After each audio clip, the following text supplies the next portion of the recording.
It's time to show them. Yeah.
You have now mastered the basic skills.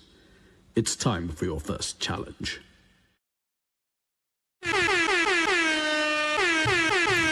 Shout out to the chat. Shout out to the chat. What's going on, everybody? Happy Saturday to everybody out there. Happy Saturday to the good people. Let me show my man. Let's say hello to everybody out there. Jimmy McFly. Hemi McFly, that guy in the building. Yo, what up, bro? Shout out to Hemi McFly. One of the producers on that beat right there. We got 40 to Splatter in the building. Good morning. Grand Rising to you, bro. 40 to Splatter. Grand Rising. Making changes up there in Indy. Not worth it. Good morning to you. Salute, salute. Sorry, y'all. I'm should have taken care of this before I went live, but we good. Knowledge is Power TV 1.0. Salute to you, bro. You say you might join this one? Hey, all is welcome. All is welcome. The link is pinned. It's an open panel. Tesha Z's, respect, blessings to you. Good morning. Good morning. Shout out to everybody in the building this morning. Appreciate y'all coming in. Appreciate y'all. Yeah, we're gonna be here for a little bit. We got some things to talk about, some things to get into, and hopefully Jenny is around and comes through. I was planning on doing a live stream on the relationship subject is one that I planned on doing. The Stolen Valor one, that just kind of came up here lately. So Jenny was asking me to do a stream on the Stolen Valor subject, so I figured why not? Why not, right? I have a little bit of knowledge, military knowledge. I don't have knowledge on actual Stolen Valor, but I have military knowledge. Okay, and so I'm just gonna give, a little bit of my view on the subject. Like I said, someone asked for it, so I'm gonna give it, So without further ado, get into it. Let's get into it. Y'all know I don't like to keep y'all waiting too long. Got some things planned. First off, let me get right. You know, I'm a little rusty. I haven't been live in a minute, little rusty. Let me get myself right. And I got notes, so I'll make sure I stay on task. Shout out to Loner 365. Shout out to the Loner 365. Y'all make sure y'all go check it out. Check out the brand if you're interested. I got me some merch. Let me get this out the way. Got me some merch. This shirt right here says respect goes a long way. Let me get this out the way. Respect goes a long way.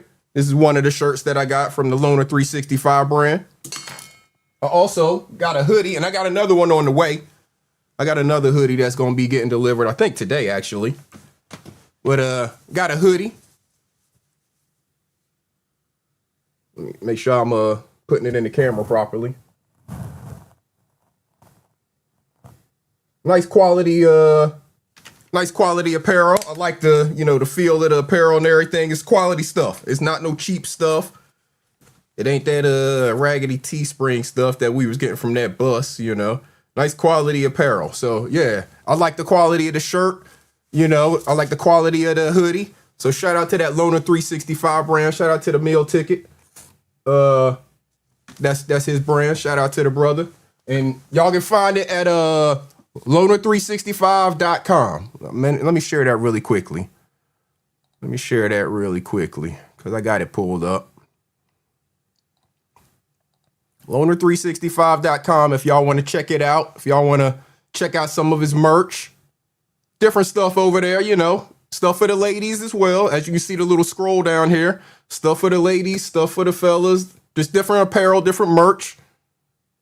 You know, so shout out to the brother. Shout out to all the content creators out there who are not only making content, but, you know, turning it into more than that. Uncle L, salute to you. Good morning. DC Block, good morning. Good morning. Tessa Z said, let me actually pull it up over here.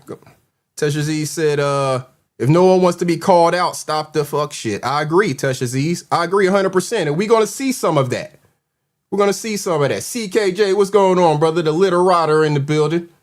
You said, served 20 years in the Marines and absolutely hate who steal unearned valor. Absolutely, CKJ.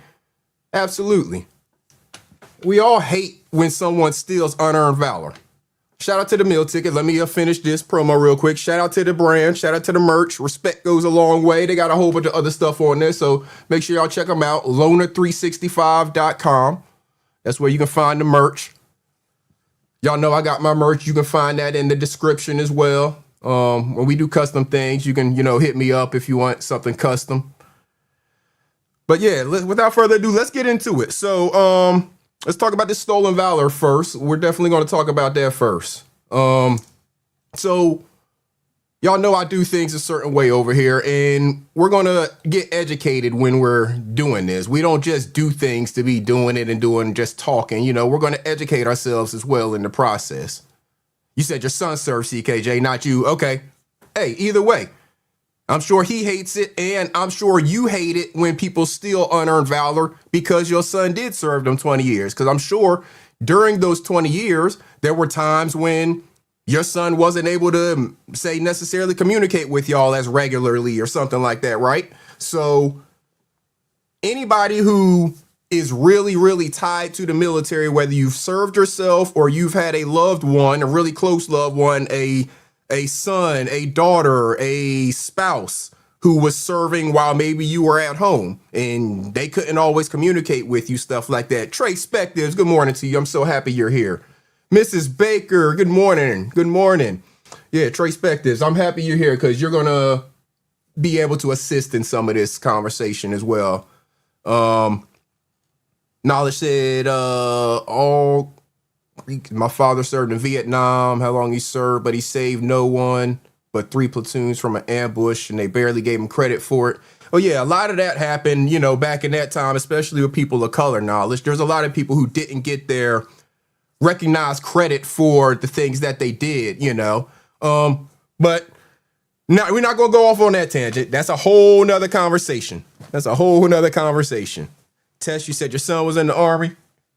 Shout out to that. Shout out to every veteran, no matter what branch you served in, no matter how long you served. Shout out to you. The fact that you made it through basic training, boot camp, whatever they call it, and whatever branch of service you were in, and you served whatever time you served. Shout out to you. That's what I say. Salute to you. Y'all know I have 10 years myself, 4 in the Army, 6 in the Air Force. We'll get into that a little bit more in here in a little bit. Good morning. Appreciate you coming in. So let's define what is stolen valor, because not everybody knows, right? Not everybody knows. So let me make this so make sure y'all can see it. Stolen valor.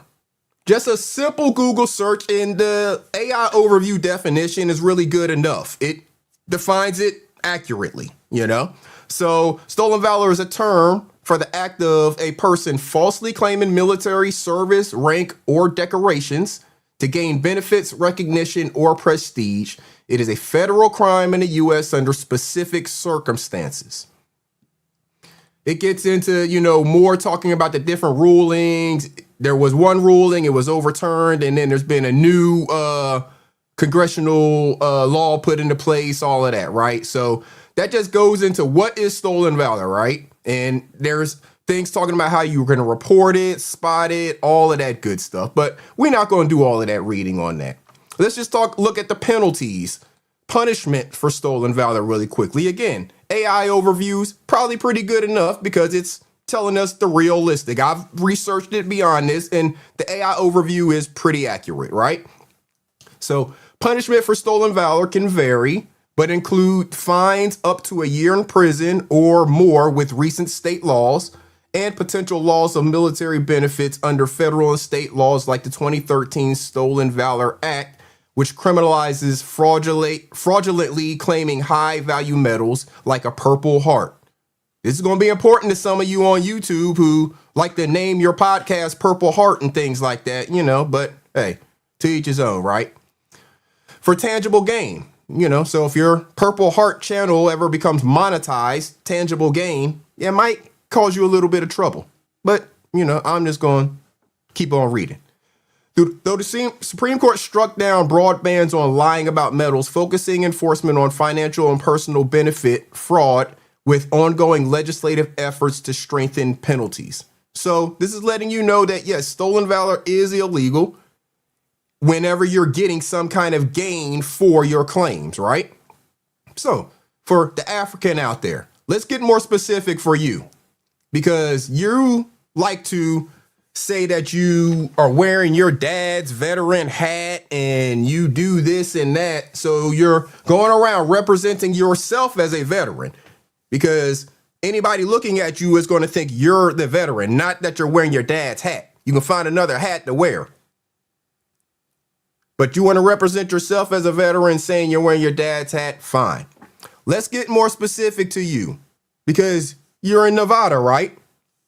In Las Vegas, Nevada, stolen valor is prosecuted under state law, NRS 205.412, and the federal law Stolen Valor Act of 2013. For fraudulently claiming military honors to gain money, property, and other benefits, making it a crime to lie about specific high-level valor medals, like the Medal of Honor, Silver Star, and Purple Heart, for material gain with penalties including jail time, fines, and a criminal record, though simple lying without benefit is generally protected speech. So let us see you getting something for your hat. Kiss my cheeks. Good morning to you. He said his daddy wasn't military, found that hat at Goodwill. I agree with you. I don't believe his father was in any American military either. I don't believe that at all. But if he doesn't want to just go by the AI definition for his state, this is the actual bill in Nevada for stolen valor. So really quickly, we don't have to read a whole lot of it, but there are some things that are going to apply to that one out there in Nevada who likes to lie about his military service. All right, so the top of it is just, their pleasantries and stuff. This is the actual bill, so it's the whole reading. Thank you, Chairman. It's all of the transcript words of it, right? So let's just get down. He's talking about the act that was signed, the Stolen Valor Act. This is back in 2006, because this is from 2011, the Nevada law, right? But let's go down right, let's see here. It's talking about the federal law. All right, so let's get right in here. Where my cursor is, Circuit Court Judge Milan D. Smith found that if he courts upheld the act, then there would be no constitutional bar to criminalizing lying about one's height, weight, age, or financial status on Match.com or Facebook. Whether you agree with the Judge Smith's logic on the issue or not, I hope you will agree with me that lying about receiving military honors does a disservice to the brave men and women in uniform who have actually earned their decorations. It is important that we take steps to protect the honor of Nevada's heroes, that accomplishments and sacrifices should not be diluted by others' false claims. I hope you will also agree with me that we cannot stand idle while individuals lie about fake accomplishments and false actions for personal gain. It is important that charlatans and liars not obtain things of value through the kind of misrepresentations and fraud that cheapens the valor of our military men and women. So coming down, skipping this paragraph, they're just, again, more pleasantry stuff. Nevada currently has a law that prohibits a person from willfully wearing the badge, button, insignia, or rosette of any military order or of any secret order or society, or from using any such item to obtain aid, assistance, or any other benefit or advantage. This is specific to Nevada. You might want to pay attention, African. If the person is not entitled to wear or use any such item, this bill repeals the existing provision. In its place, AB 379 provides that a person commits a crime of stolen valor if the person knowingly and with the intent to mislead or defraud and with the intent to obtain some benefit or something of value misleads or defrauds another person by committing various acts concerning the false representation of himself or herself with relation to military service. You might want to pay attention because this applies to you and your state. But beyond any concern about anybody on YouTube, because you like to be concerned with people on YouTube so much, let's just show you some of what might happen to you in real life. Cheryl Hodges, good morning to you. Hopefully I didn't miss anybody else. I'm trying to pay attention to the chat, y'all. Let's show you what happens in real life sometimes to people because they want to act like it's no big deal and, they can just prance around doing whatever they want to do in uniform. Donna 2455, I see you. Let's just show you a little bit. We're going to go through a couple videos here. Let's see what happens when in real life you want to prance around and act like it's no big deal for you to wear a veteran hat, even though you've never dropped one drop of sweat going through anybody's military basic training. Let's see. So can you tell me you're a Navy SEAL with, what I see is 4 Purple Hearts, a Navy Cross, Silver Star, Bronze Star. Hold up. I didn't have my earphones in. I need to hear all of these badges, all these medals that he's about to read off on this guy's chest right here. This is at Liberty University. I'm imagining it's some kind of either football game or graduation or something like that. So can you tell me you're a Navy SEAL with, what I see is 4 Purple Hearts. A Navy SEAL with 4 Purple Hearts. 4 Purple Hearts. Hold on, y'all. Y'all can't see me. 4 Purple Hearts. Queenie in the building. I see you. Good morning. Navy SEAL with 4 Purple Hearts. All right, let's keep going. A Navy Cross. A Navy Cross. Silver Star. Silver Star and Bronze Star. Bronze Star. Yep. Afghanistan, Iraq. one tour in each of Afghanistan. He went one tour in both Afghanistan and Iraq. In each. That's right. Yes, sir. What was your name again? Mark Johnston. Mark Johnson. Mark Johnston. Remember that name. This would make him one of the baddest motherfuckers to ever serve in the military, y'all. This 4 Purple Hearts. You know what you get a Purple Heart for? This motherfucker claimed he got 4 of them. That would make him one of the baddest motherfuckers to ever serve in the military. Let's hear that name again. What did he say his name was? Yep. Afghanistan, Iraq.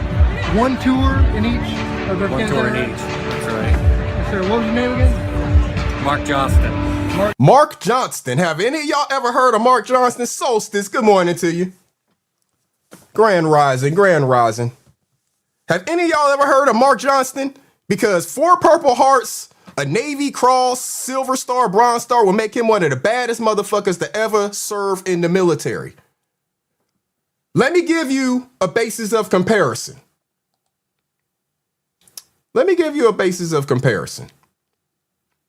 Let's share this screen.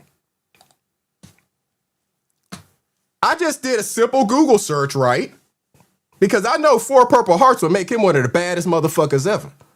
How many people have multiple Purple Hearts? So, simple search, you know, only 3 individuals are known to have received 10 or more, right? Charles D. Barger, William G. White, and Curry T. Hayes. These all are people who were in World War I, World War II, the Korean War, and the Vietnam War. This is a current day motherfucker walking around looking like he about 40-something, 50 years old. He's looking like he about 50 years old. And he got all of these fucking, nah, bruh. Let's make this even more plain for you, right? Anybody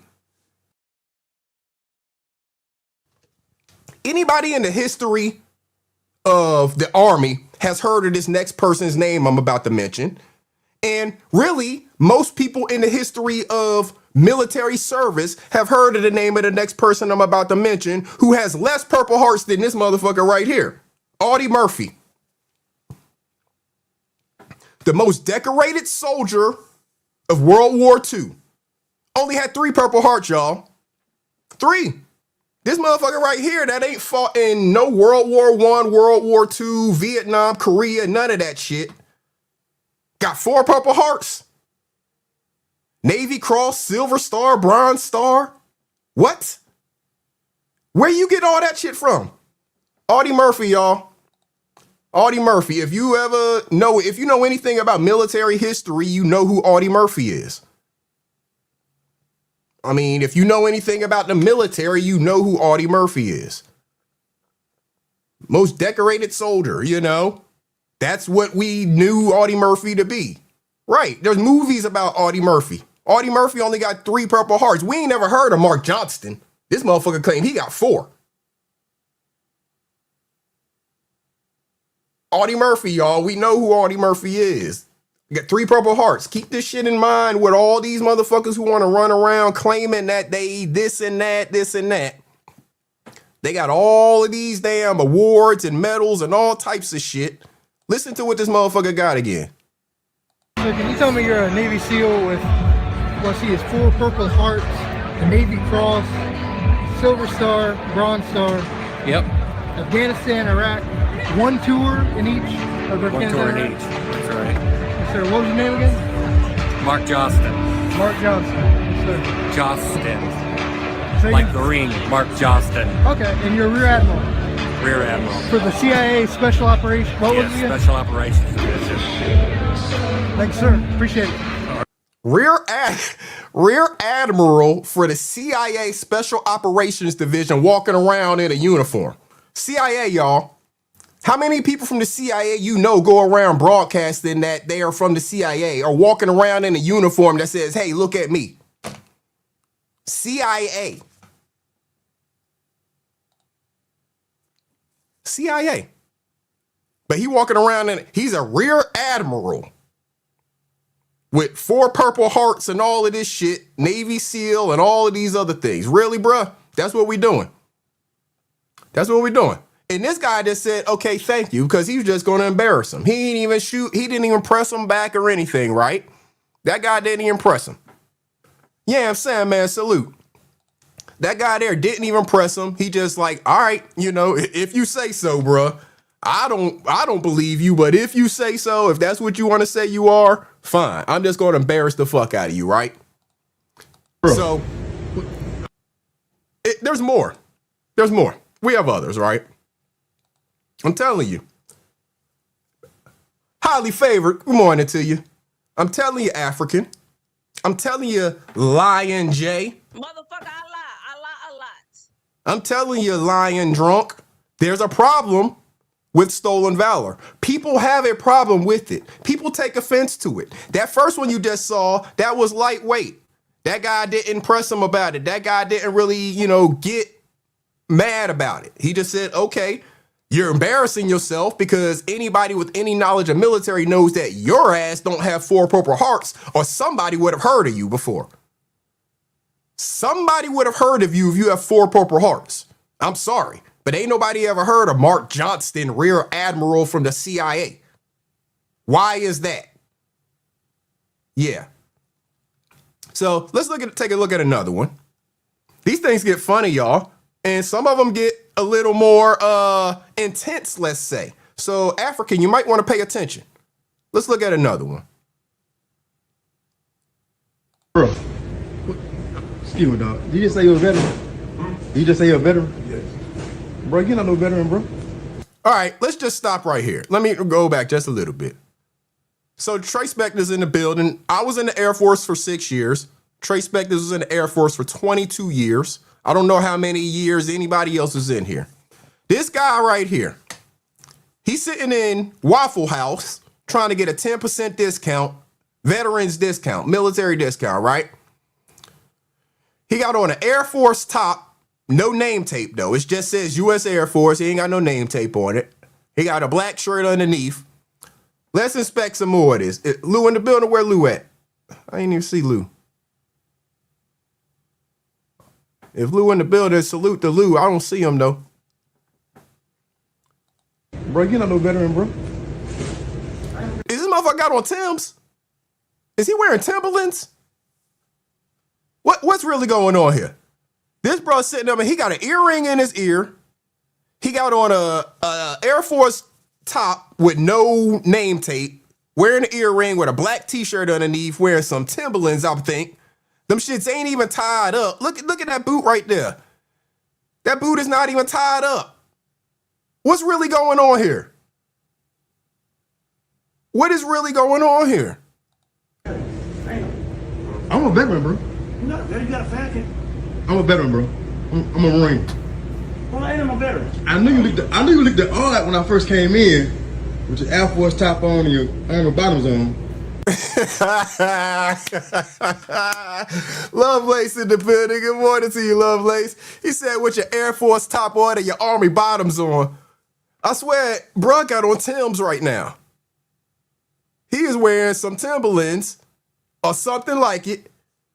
Air Force top and Army bottom. Got his dog tags hanging on the outside. Yeah, fresh out the box Timbs at that. He probably got a discount on them joints at the mall, walking around in the uniform. Ooh, I'm just going to rock these out the store. I bet you that joker probably walked up in the store wearing that uniform, got a discount on them boots, and said he just going to rock them out the store.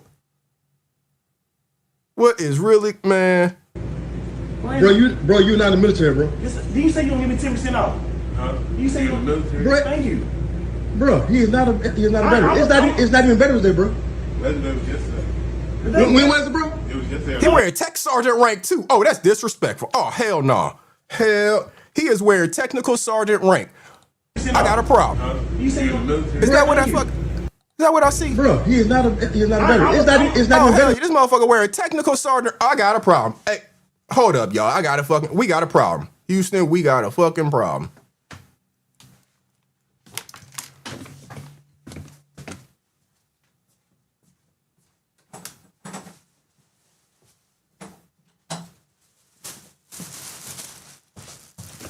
I ain't even planning on doing this right now. I plan on doing this later in the show. But, Hold up. I planned on doing this later in the show. Where's my damn thing at?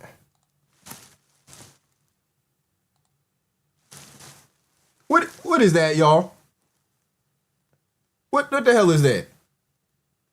That's the same fucking rank that motherfucker got on his sleeve right there. This is just a blue uniform as opposed to the camo, right? This is the same motherfucking rank that motherfucker got on his sleeve right there. Why? Because this is my motherfucking uniform. What in the fuck going on here? We gonna get back to this uniform later. But I just noticed that. I watched this video earlier and I didn't notice that rank on there. Ain't that about a bitch? Motherfucker, you know what I had to go through to get to that rank? That shit didn't come just from fucking walking into the store and picking up a jacket off the rack. What are we doing? What was that, bro? It was yesterday. When was it, bro? It was yesterday. So can you tell me your So that brother right there, he's just an embarrassment, right? He's just an embarrassment. But let's talk about some that, or let's take a look at some that get a little bit more, let's say, intense, for lack of a better term, right?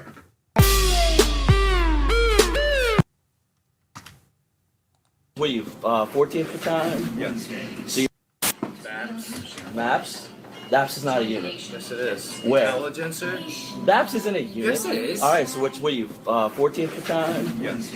So you're a reserve unit. Yes. So what reserve unit around here is getting deployed? What unit around here? Mhm. It's based out of North Carolina. Then why are you up here?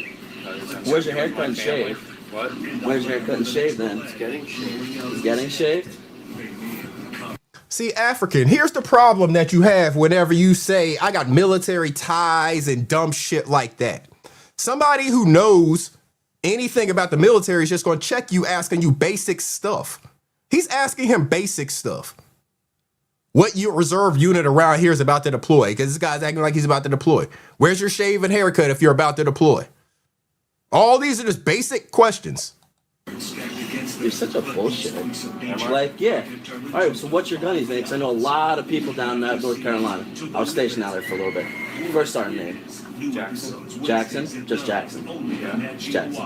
Who's your gunny's name? Jackson. Jackson and Jackson. That's your first sergeant gunny's name. Same people. Yeah, I gotta go. You gotta go? So you're one of those bullshit people. So you notice that anytime a person gets pressed about their stolen valor, they all of a sudden have to go. They try to exit really quickly. What's going on? Why you want to leave so bad? I'm just asking you basic questions. I'm not even asking you anything specific. This is all just regular general stuff. I'm sitting here while my friends are getting blown up. No. Is it? Oh, where are you going? Whoa. You're gonna sit there and be a stolen valor. Actually, I have a dog in the car. Do you? Oh. See, African, you see what might happen? You see what's going to happen in the real world. See, you're safe on YouTube because nobody knows you. Nobody's face to face with you. But you see what's going to happen in the real world when you run into the wrong person playing that bullshit, talking about you got military ties, when there are a whole bunch of us out here who actually have people who are fucking dying for this shit. Oh my God! You just shit your pants like fuck.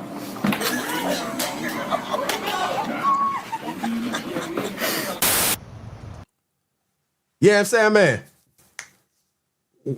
what you just said right there is going to be one of the most common questions that you hear throughout this entire, these videos, right? All of you out there, especially you African who want to try this stolen valor shit, just learn some basic shit about the military. If anybody who's been in the military asks you what's your MOS, you shouldn't be stumbling to figure out what to say. You should just be able to spit it out. Why? Because it's something that you've said who knows how many, a countless number of times. You've said it so many damn times that it just comes instant to you. Draco, the big homie in the building, top of the morning to you. If anybody asks you what's your MOS, if anybody asks you what was your rank, there's certain things that they would ask you and you should just be able to spit it out without even thinking about it. Almost as much as Another thing that anybody in the military can spit out is their social security number. Why? Because it's who you're known as essentially in the military. You're a number. So you can spit it out. You have the shit memorized. There's things you have memorized, just basic military knowledge. So if Trey Spectors asked me what was my ASFC in the Air Force, I would say 2 Alpha 373, and she would know what the fuck that means. If anybody from the Army asked me what was my MOS when I was in the Army, I would say 31 uniform, and they would know what that means. Yeah, especially your last 4, highly favored. Your last 4 is on everything. Hell, most of the people around you might know your last 4 in the military because you just said that shit publicly so many times. You know? It's just, it is what it is. But we who have been there, we know and understand this. You fakers out there like you African don't understand the just basic common stuff that every military person understands. All right, so it's a beautiful Sunday afternoon in Tampa, Florida. There's this jackhole over here that I pulled up and talked to for a minute. Doesn't have his veteran's ID. No self-respecting veteran be wearing his uniform with an ROTC patch, some of the other stuff you're going to go see. So we're going to have a quick conversation with him. Follow me. Listen, he just gave you very basic stuff. Some of the dumbass shit that, you know, African and a whole bunch of these other people would like to, you know, the things that they'll do that's a dead giveaway that they were never in any branch of military service at all. Because ain't nobody wearing no fucking ROTC patch. I'm sorry. Nobody's wearing an ROTC patch unless you're in fucking high school and middle school and at ROTC. You're in the Army? Somebody wearing an ROTC patch? You're out here begging for money wearing an Army soldier uniform? You're not a veteran? Yes, I am. No, you're a piece of shit is what you are. Show me your veteran's ID card. Show me your veteran's ID card. I don't have one, sir. Well, then take off my uniform. Yes, sir. Yes, sir. See, Tamika McCullough in the building. Good morning to you. See, African, here's your problem. You're wearing a veteran's hat. If somebody presses you and you say, it's my dad's hat, they're going to tell you to take that shit off. You're not a veteran? You can't show me a veteran's ID card? Take that shit off. That's what's going to happen. That's why it's offensive. That's why people have a problem with it. That's why we're saying you are stealing valor, because you're running around the Nevada streets wearing a veteran's hat and you ain't no fucking veteran. You ain't served one day in the United States military. Take that shit off.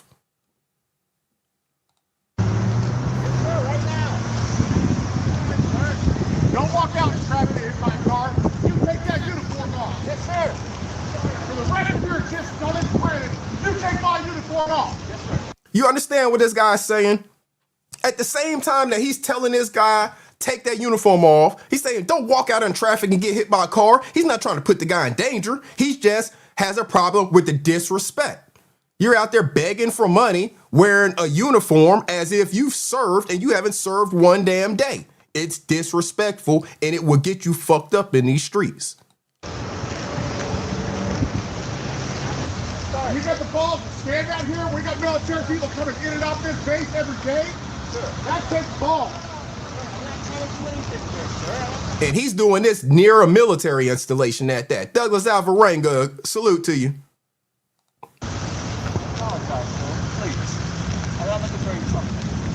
You're not looking for trouble, but you're coming to ask people, telling you're a veteran. When you're not a veteran, Sir. you're wearing, don't walk out in traffic. You're wearing an ROTC patch. You're obviously not a veteran. Sir. And you're wearing a veteran uniform out here telling people you're veterans asking for money? Sir. No. Nothing like that at all. That's exactly what it is. When I pulled up and asked you if you're a veteran, you said you Yes, were. I did. You're lying at your butt. You have no veteran's ID card. You're wearing an RTC patch on your shoulder. All right. Junior ROTC, no less? Yes, you're junior ROTC. Or you're a junior ROTC cadet commander? Get out of the road. Shout out to Troy Spectors with that $5 super chat. She said, in hindsight, I realized how reckless they were. We used to have to put our full SSN number on letters being mailed to us in basic training and tech school. That's a fact, Troy Spectors. They were reckless as fuck with our identities back then. Our social security number was everywhere flying around. We used it all through basic training. We spit that shit off. Everybody in my basic training shit, if they had like one of those memories where they could remember shit for a long time, they know my shit. Because we used to say it 3 times a day at the chow hall. You lined up, you just spitting that shit off, and it's a person writing that motherfucker down. Why? Because that's how they paid for your meals and all of that shit. You are that number. Shout out to Trace Spector. She is not lying there. Our identities, our social security numbers and shit, them shits was everywhere. In basic training, in tech school, AIT, stuff like that. Your shit is just everywhere. Il Capono, salute. You said, can I wear my army jackets for fashion? When people ask, I say I wear it to look good. It don't have patches on it though. If you're wearing a camouflage jacket and it doesn't have military patches and shit like that on it, you're good. You are 100% good. Wear the fuck out of that camo. Wear that shit, Il Capono. Yeah, wear that camo. Ain't nobody got no problem with you wearing camouflage or, shit like that. It's when you got all your patches and shit on it, and you're representing and you've never even served a day. That's another thing. 15 months. Shout out to Trey Spector. 15 months as a member on the channel. Time does fly, man. Salute to that. Shout out to all the members, man. Shout out to all the members. I appreciate that, Trey Spector. I didn't realize it'd been that long. Shout out to that, man. Let's see, Carl Belton, good morning to you. Salute. Let's see, 40 Splatter said dog tags. So you had to tell your cousin to take his dog tags out of his car hanging from a rear. Yeah, your dog tags have your full social security number on them. All that shit. Our shit was flying everywhere.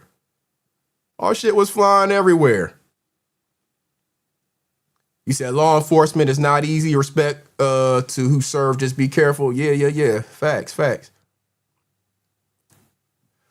So, yeah, wear the camo. Ain't nothing wrong with that, But it's these people that you seeing, they have badges and patches and shit on it saying that they were certain things. That's where the problem comes in. Because there's people who had to earn those badges and patches and stuff like that. Guys, to me, I apologize. Take that and throw it in the garbage. I don't want you to wear it anymore. That's my uniform. I agree, Trace Spector. I got them letters and stuff too. And we were totally exposed. All the way through the mail system, from start to finish, we were exposed. And there could have been anybody in any mail room or anything that's writing them shits down. If identity theft was a thing back then, the way it is now, I mean, we all screwed. We were just fortunate that identity theft wasn't a real thing like that back then, the way it is now. But yeah, we were all screwed. Yes, sir. My brother died in that uniform. You don't think I understand that, do you? I do understand, sir. I don't think you do. Get out of the streets. You'll get hit by a car. All right, sir. Have a nice day, sir. Take that and throw it away. Don't put it back on. I haven't gone to boot camp yet. So join the military. So listen to this one, y'all. This one right here is, these people are dumb. So he starts off saying, I haven't gone to boot camp yet. But you see him there in uniform. I don't know if those boots are uniform, but he's wearing a uniform. It has badges and stuff like that on it. But he says he hasn't even gone to boot camp yet. So how'd you get your shit issued? Because you get your initial issue at boot camp, at basic training. That's where you get your uniforms issued for the first time, at basic training. So where'd you get this shit from if you haven't gone yet? What's up with your boots? Oh, I don't have these are my older brothers. I'm just wearing them. So he got the American flag patch on his left shoulder or left sleeve. Yeah, left arm. I can't tell if he has anything on his right arm right now. Okay, so why are you wearing the uniform? Hey, shout out to Douglas. Hey, shout out to the Loner 365, man. Y'all go to the Loner 365. That's where this shirt came from. Respect goes a long way. Loner365.com. That's the meal tickets brand. Y'all go over there, check them out. Loner365.com. Shout out to that. Shout out to the hoodie. I got a hoodie. I got another one that's on the way. Shout out to that Loner365 brand, man. Fuck love, get the bag. Yeah, fuck love, get the bag. Shout out to that Loner365 brand. That's where this t-shirt came from. Shout out to all the people out there that got their brands. Y'all know I got me a brand. I got a shop. You can check that out in the description. Shout out to all the people that got their merch brands. Jamie Jules, good morning to you. Teran, salute. Because I feel like wearing it. This is all I have clean. That's all you have clean. Yeah. So Okay. the only thing he has clean is a uniform that came from who knows where. You just joined the military when? Yesterday. So this guy said he just joined the military yesterday, but he already got uniform on and everything. He ready to go, ain't he? He just joined yesterday. He got a whole uniform. His older brother's boots, apparently. He got everything. Was that issued? Huh? Was that issued? Your No. uniform? It was issued to my older brother. Okay. Oh, dang, my bad, y'all. Dang, I got the screen wrong. Oh, let me back it up some. My bad. Let's go back to this bozo.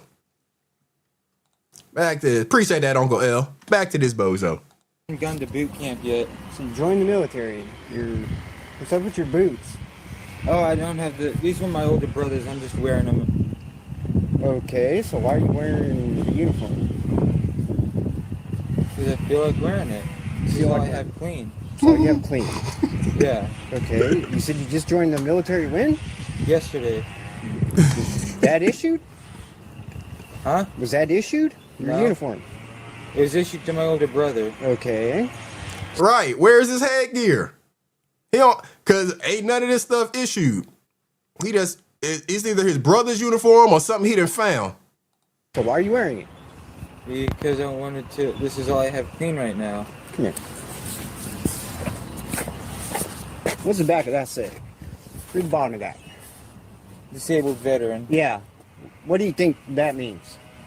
You were in the military? Yes. Trace factors.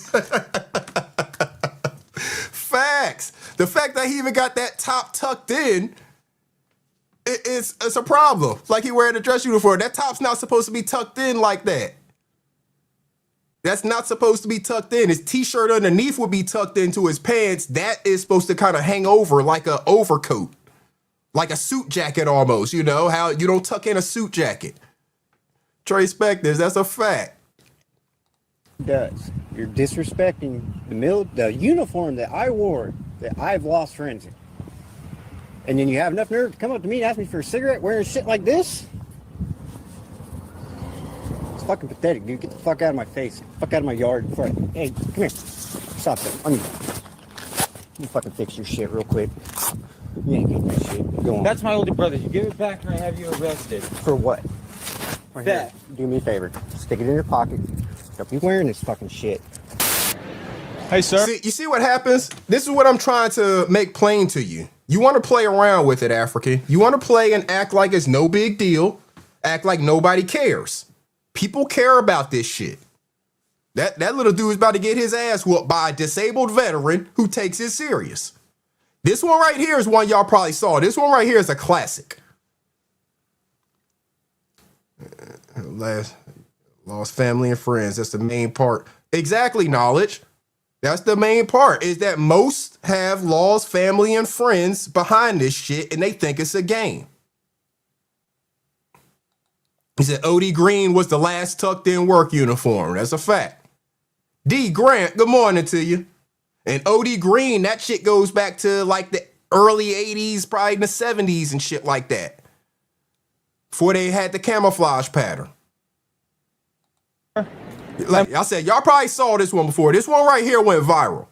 My son like to meet you. He really admires guys in the Army. Hey, buddy. I'm Sean. What unit were you in?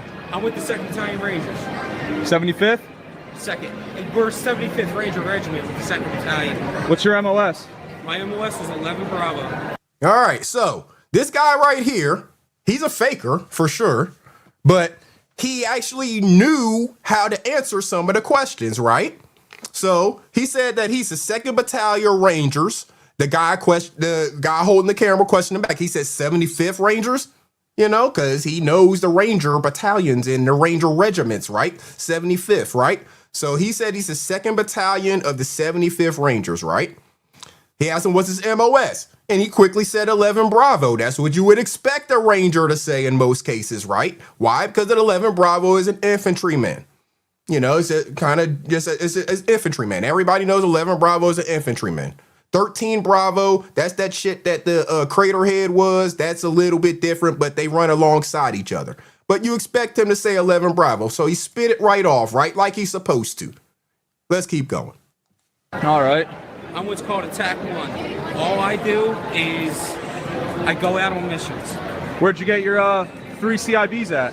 Afghanistan. All 3? All 3. So now he's asking them, where'd you get your 3 CIBs from? CIB is a combat infantry badge. He can tell that he has 3 of them based off of the way that it looks, because you'll start with the regular looking badge and then you'll get stars and reefs and shit like that around it. It lets you know how many times you've basically done these different tasks. So he asked him, where you get the 3 CIBs? See, you start questioning them. These should be things you should be able to answer very quickly. You know you need to be in 3 different campaigns to get 3 CIBs, right? This one was from Afghanistan. Okay. That's from Iraq. Okay. And that was for my second rotation back to Afghanistan. You know, no matter how many you do, you can only get 1. For Iraq, Afghanistan, all 3. You can only... Uh-oh, we got a problem here, Houston. What's going on? We got a problem. He's starting to fall apart. Let's hear his questioning again. Okay. That's from Iraq. Okay. And that was for my second rotation back to Afghanistan. You know, no matter how many you do, you can only get 1. For Iraq, Afghanistan, all 3. You can only get them. You know that, right? My campaign took me outside of mission lines from Afghanistan. That doesn't make any sense. And you're in second bat, Ranger? He said his campaign took him outside of mission lines from Afghanistan. Huh? What does that mean? It took you outside of mission lines. Would it still be combat? Like, what are we talking about? It took you outside of mission lines, but you got the combat infantry badge outside of mission. What? What does that mean again? Let's hear that again. Afghanistan, all 3. You can only get them. You know that, right? My campaign took me outside of mission lines from Afghanistan. That doesn't make any sense. And you're in second bat, Rangers? Yep. There it is. Where's your combat patch at? I gave it to a little kid again. All right, why's your flag so low on your shoulder? It should be up here. So you gave your combat patch to a little kid to make yourself out of uniform. So now you're going to just be blatantly walking around out of uniform because you gave your combat patch to a little kid and you put your American flag patch where your combat patch is supposed to be. Huh? Make that make sense. Make it make sense. Got me on that one, bud. Got me on that one. You got me on that one, bud. Oh, my goodness. Where's your combat patch at? I gave it to a little kid again. All right, why's your flag so low on your shoulder? It should be up here. Got me on that one, bud. Why are your boots are all on blast, too? Because I literally just got home. From where? I literally just got home. From Fort Lewis. Fort Lewis? Is that where the Rangers are? That's where we're stationed.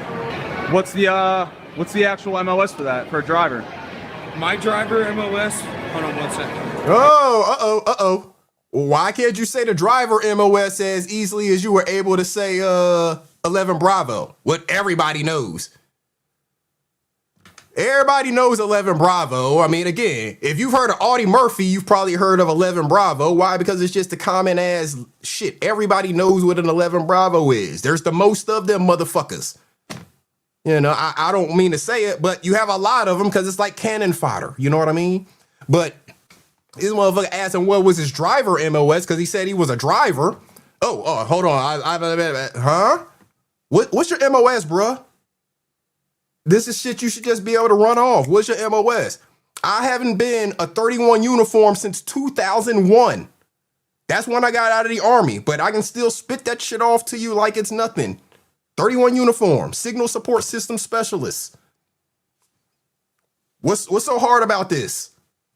If you went through the school, went through the training, and became that, you know what your MOS is or was. Staff sergeant. Staff sergeant. He's calling a staff sergeant. Why is he calling a staff sergeant if he's already a staff sergeant? This guy who is videoing this is asking all the right questions. So, if you're answering the phone, if you're in the military, right, you answer the phone. and somebody who is higher ranking than you may call you. So, for example, I was a tech sergeant in the Air Force, right? If my master sergeant calls me and I answer the phone, I might, say, what's going on, master sergeant? But if another tech sergeant calls me, I might be like, what up? And say whatever their name is. Something like that. I'm probably not going to address somebody rank, if they're the same rank as me. And if they're a lower rank than me, I might address somebody rank. But it's going to be in a more, if I am addressing them by their rank and they're a lower rank than me, it's probably going to be in a more guided tone. Not like I'm listening to you for instruction. This guy claims to be a staff sergeant. He's listening on the phone intently, probably to his wife or somebody like that, but acting like he's some big shit. Cyber MOS. Hold on 1 second. Staff sergeant. Staff sergeant. He's calling a staff sergeant. Why is he calling? Hey, they drove everything. You said you started as an 11 Bravo. Hey, so tell me where I'm lying then. I'm not trying to be disrespectful to 11 Bravo. I fucking spent my last year of the Army in the 502nd Infantry. Not as an 11 Bravo, still as a 31 uniform. Why? Because 11 Bravos need comms. You tuberculosis in the building. Good morning to you. I appreciate that. Yeah, I was still a 31 uniform, but I was right beside 11 Bravos. Why? Because they need communications. Who provides the communications? Fucking commo guy, right? You know what I'm saying? So shout out to that. Shout out to all the 11 Bravos, man. Hey, y'all are fucking necessary. Y'all kill the bad guys.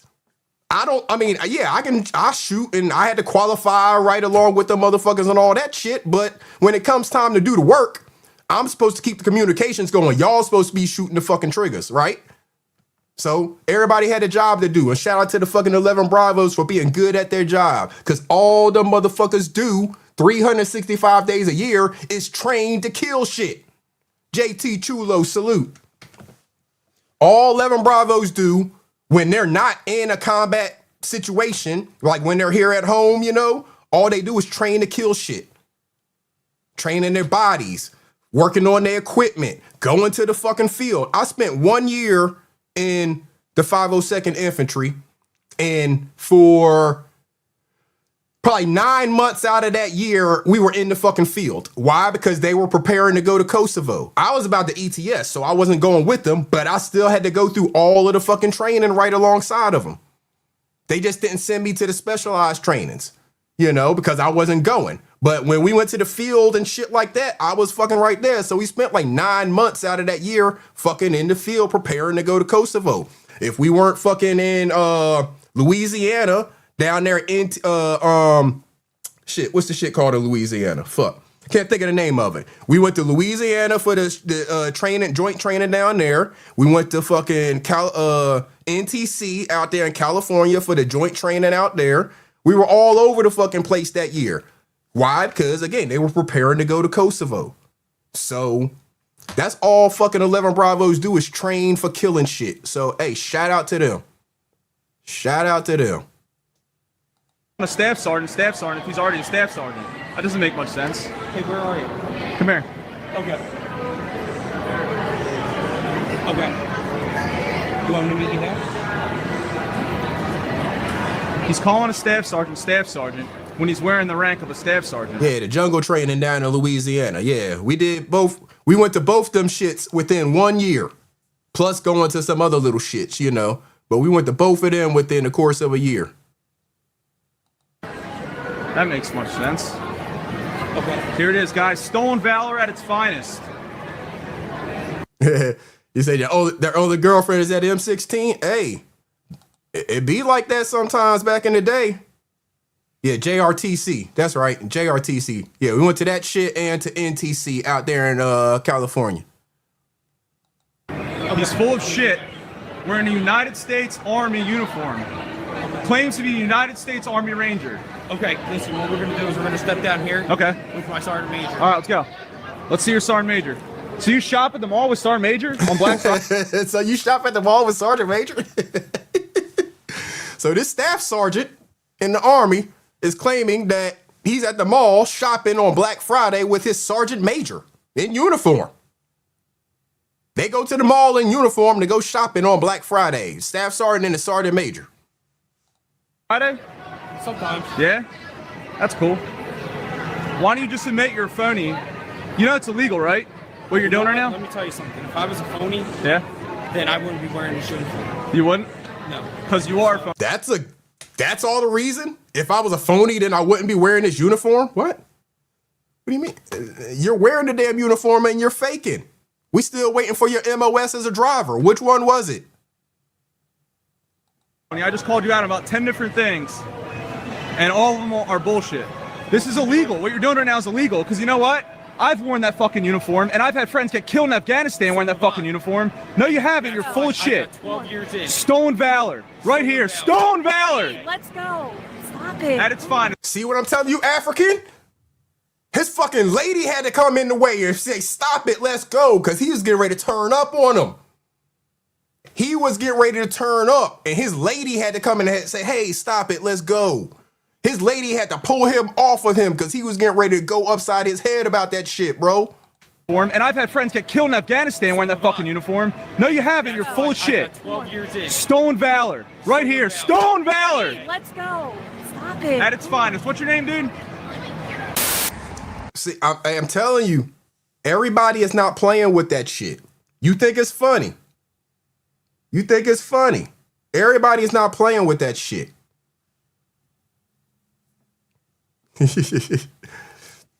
Trace Beck, you said you're a combat vet, and the moment you got to Iraq, they sent the Air Force to the armory and said, we'll hold these weapons, you go sit in the office. But hey, it is what it is. Different missions, right?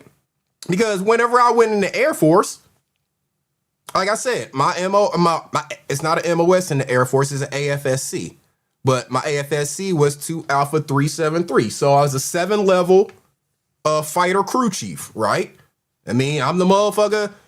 When y'all see these fighter planes flying around, you know, and there's only one pilot in that motherfucker, or a pilot and maybe a gunner behind them, a weapons officer behind them, or, you know, beside them, however the structure is, you know, configured.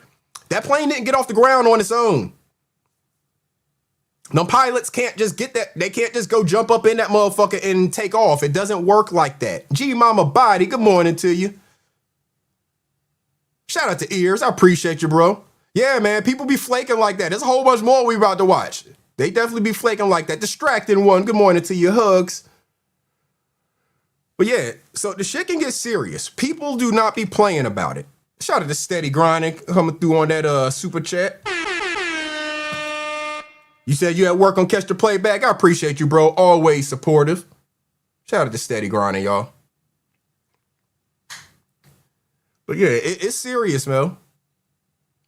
Everybody has a role in the mission. That's a fact, Tracepective. Everybody has a role in the mission.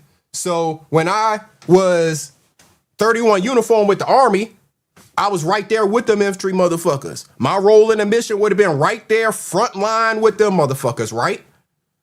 And then, whenever I went to Air Force, my role is a little bit further away. Why? Because I support getting this plane off the ground. Again, this plane cannot get off the ground without a motherfucker like me.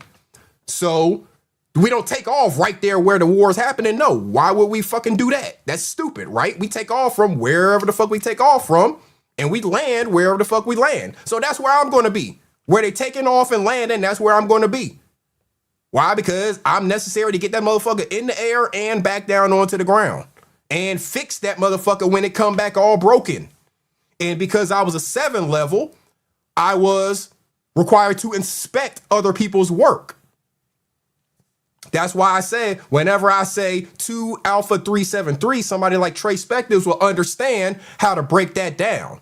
That 7 means something to her. It might not mean shit to anybody else that don't know Air Force AFSCs, but if I say 7 as opposed to other numbers, I ain't even gonna say the other numbers, and she knows what the other numbers are, but that 7 means something to her or anybody that understands Air Force AFSCs. And that means that I was a higher level and put in charge of inspecting other lower level people's shit, because there's certain tasks that require certain inspections and certain eyes have to sign off on it and say, yes, I did see that task specifically happen. Because if safety wire wasn't put on this one specific thing, then the whole braking system on this fucking thing might fall apart. But we're about to cover up that safety wire because we have to put a cover over it. So a motherfucker like me has to come through and say, yes, I inspected and saw that it was done properly, that it had at least 3 twist strands on there. They used the right gauge of wire before they cover this motherfucker up. V is she. Good morning to you. So there's meanings to all of this shit. And we put time and effort and skilled knowledge into learning these things to be able to inspect another motherfucker's work. Why? Because if that system fails and I signed off saying that the wire was done properly and that fucking plane has some kind of malfunction and those 2 pilots die, who the fuck you think is on the line? Huh? Who are they going to be coming to ask questions?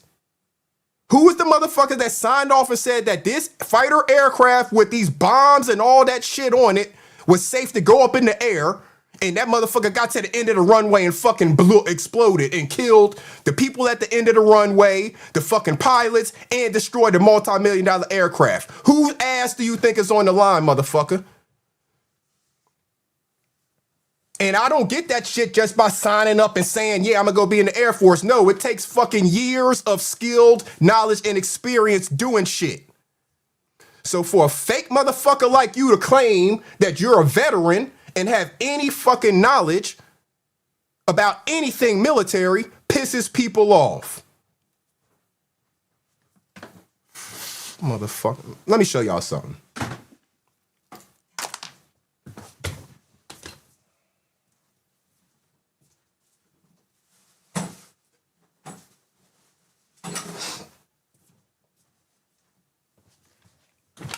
Let me show y'all something. Shout out to Johnny Blaze in the building. Yeah, man, I'm on one because the African and all the rest of these motherfuckers who think they little Stolen Valor games is all fun and games, they gonna learn.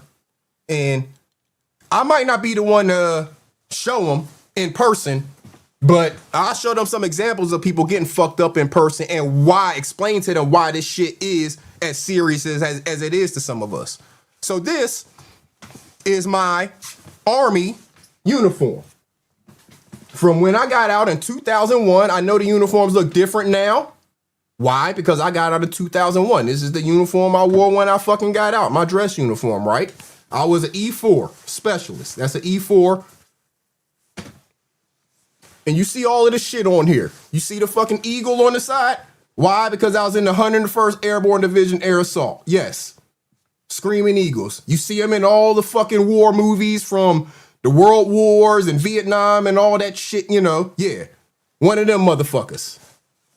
You know, what does some of this shit mean? You know, I was Signal, you know, that's Signal Corps shit, you know.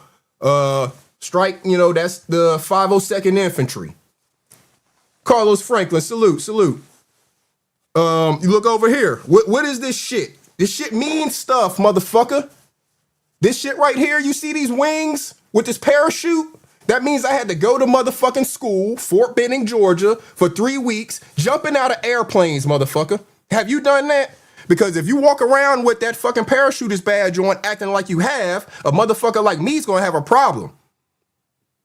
Because that shit wasn't fun. I mean, jumping out of planes, it becomes fun to jump out of planes, but going through airborne school wasn't fucking fun because you're putting yourself back in a basic training environment. You're putting yourself back in an environment with motherfuckers who are trying to be almost drill sergeant-ish. They don't have to be that same way because we already have discipline, but they have to instill some shit into us that's dangerous as fuck. Why? Because they get ready to take 120 of us up in a fucking airplane with parachutes on that have never jumped out of an airplane before, and they're about to kick our asses out of an airplane and expect us to remember all of the training they just trained into us for the last 2 weeks. Right? So we go 2 weeks of training and then we start jumping out of fucking airplanes. So if I see you wearing this shit and you haven't been there and you can't even tell me where the fuck airborne school is, because it's only in one fucking place. I don't care what branch of military you're in. And I was in airborne school with motherfuckers from the Air Force, the Marines, and the Navy. We was all there together. Why? Because there's fucking one fucking airborne school down there in Fort Benning, Georgia. You see this shit up here? That's on top of this. I don't even remember what they call these little background joints. But because I was at Fort Campbell, Kentucky, the 101st Airborne Division Air Assault, we're an air assault division. We're the only air assault division in the entire fucking United States Army. So, Air Assault School, Sobolowski Air Assault School, Fort Campbell, Kentucky. You get this after you go through the fucking training. What are you doing? Rappelling from helicopters, hooking shit up to helicopters, learning how to rig items so a helicopter can carry that fucking Humvee across, terrain and shit like that. All shit that we earned after going through fucking grueling ass schools, sweat, blood, all of that shit, putting yourself in situations that you never thought you might be in.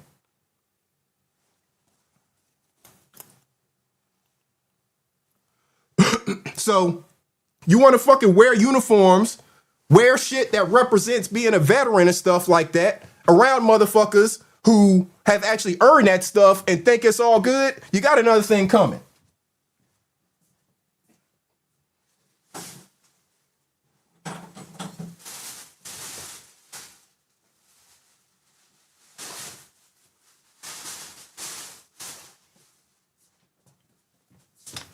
And real quick, since the motherfucker, likes to play, again, we'll get back to this one real quick.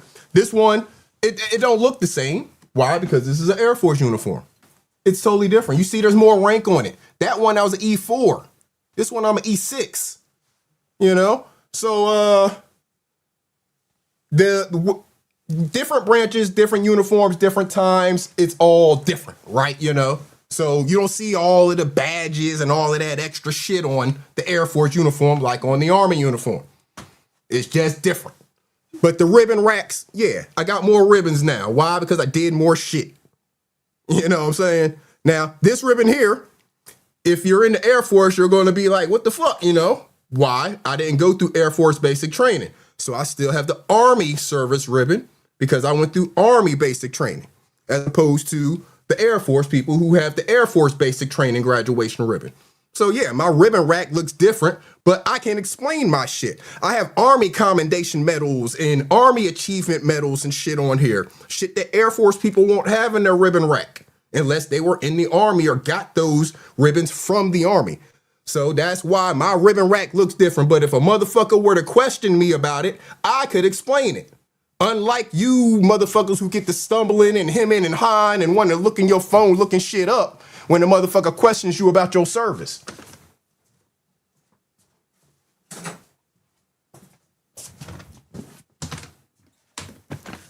So let's keep going because they're going to learn. They're going to learn. If it ain't from me on YouTube teaching them, then somebody going to catch their asses in person and they're going to learn some of the consequences of this Stolen Valor shit. Stolen Valor. There he is. I see this motherfucker. Hey, bro. Hey.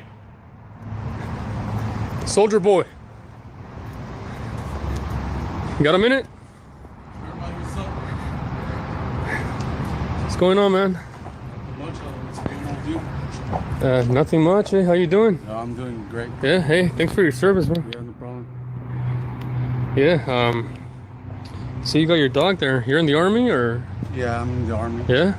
Full time. Full time? Full time. Look at this motherfucker. Shout out to Trey Spectives on that $10 super chat. She said, Iceberg, I was a 2T2, so I absolutely wasn't anywhere near the front line, but I was part of far too many fallen soldier ceremonies because we had to configure the aircraft and load the bodies life-altering. That's a fact. That's a damn fact. And that's what I'm saying, that anybody who hasn't been there, you just don't understand. Everybody has a mission. Everybody has a purpose. No matter what your job is, whether you're personnel, whether you're supply, any of the things, anything that you were in the military. Thank you, babe. I appreciate that. My babe brought me some tea, y'all. Ain't that some shit there? It's a beautiful thing to have. No, I'm good. Thank you. It's a beautiful thing to have a wonderful wife. I'm telling you. Appreciate you, Pops. Appreciate you. I'm going to keep it going. So, yeah. Everybody has a purpose. Whether you're personnel, supply, medics, any of the things. That's the reason these are all different MOSs and AFSCs. And you go through all the specialty training to be the master at whatever it is that you're doing. Because whenever the time comes that you gotta basically step up and perform your mission, we need you to be operating like the machine that you were trained to be. Right? Need you operating like the machine you were trained to be. So let's keep going on this one. This motherfucker here, his answers are just hilarious. Yeah, I don't know anything about the Army. I mean, I got a lot of friends that served. You want to tell me a little bit about it, or? Yeah, we're out there to assure your safety and that no enemies come to America. Okay. Oh yeah, I guess that makes sense. Yeah. What's up with the dog? Well, it's my standard issue canine. It's trained. Y'all, this motherfucker said that this little dog here is his standard issue canine from the military. He is claiming that this is a military canine, y'all. Okay. Oh yeah, I guess he on some back alley somewhere. What's up with it? And he is claiming that this is a military canine. Look at his shoes. He's wearing jeans, some kind of blue shirt that's not tucked in, with an army top, like an army blouse on with all kinds of patches and shit all over the place. What in the hell? The dog. Well, it's my standard issue canine. It's trained to Look at them. He got badges and patches everywhere. 1, 2, 3, 4. He got one up here. He got badges and shit everywhere. Standard issue canine, really. Miss Eve, good morning to you. Look at that dog, y'all. Hold up. Issue canine. Look at that dog. He said that's a standard issue canine. Ears, like even you can see through this motherfucker here. Anybody can see through this dude. What in the hell? Standard issue canine. He got on some damn jeans or some blue work pants.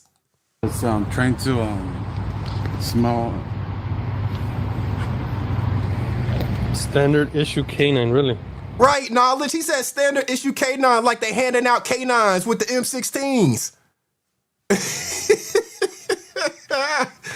Oh, shit. The only person you see with a canine is, maybe a military police. They may use them in some of the bomb shit, stuff like that. But that's not something that you would just see out on the streets. And especially that's a back alley somewhere. This over the standard issue canine. Hey, where are you going, man? Come back. Got more questions, bro? No, yeah, I'm just curious. What's going on? What? He got patches everywhere. I've seen my friends with their uniform, and yours looks weird. What's up with the flag right there? Oh, this flag is the American flag. Okay. It's the American flag. Why do you have two? You have this one over here. Well, this one I got it when I joined. And So this one I got it when I was deployed.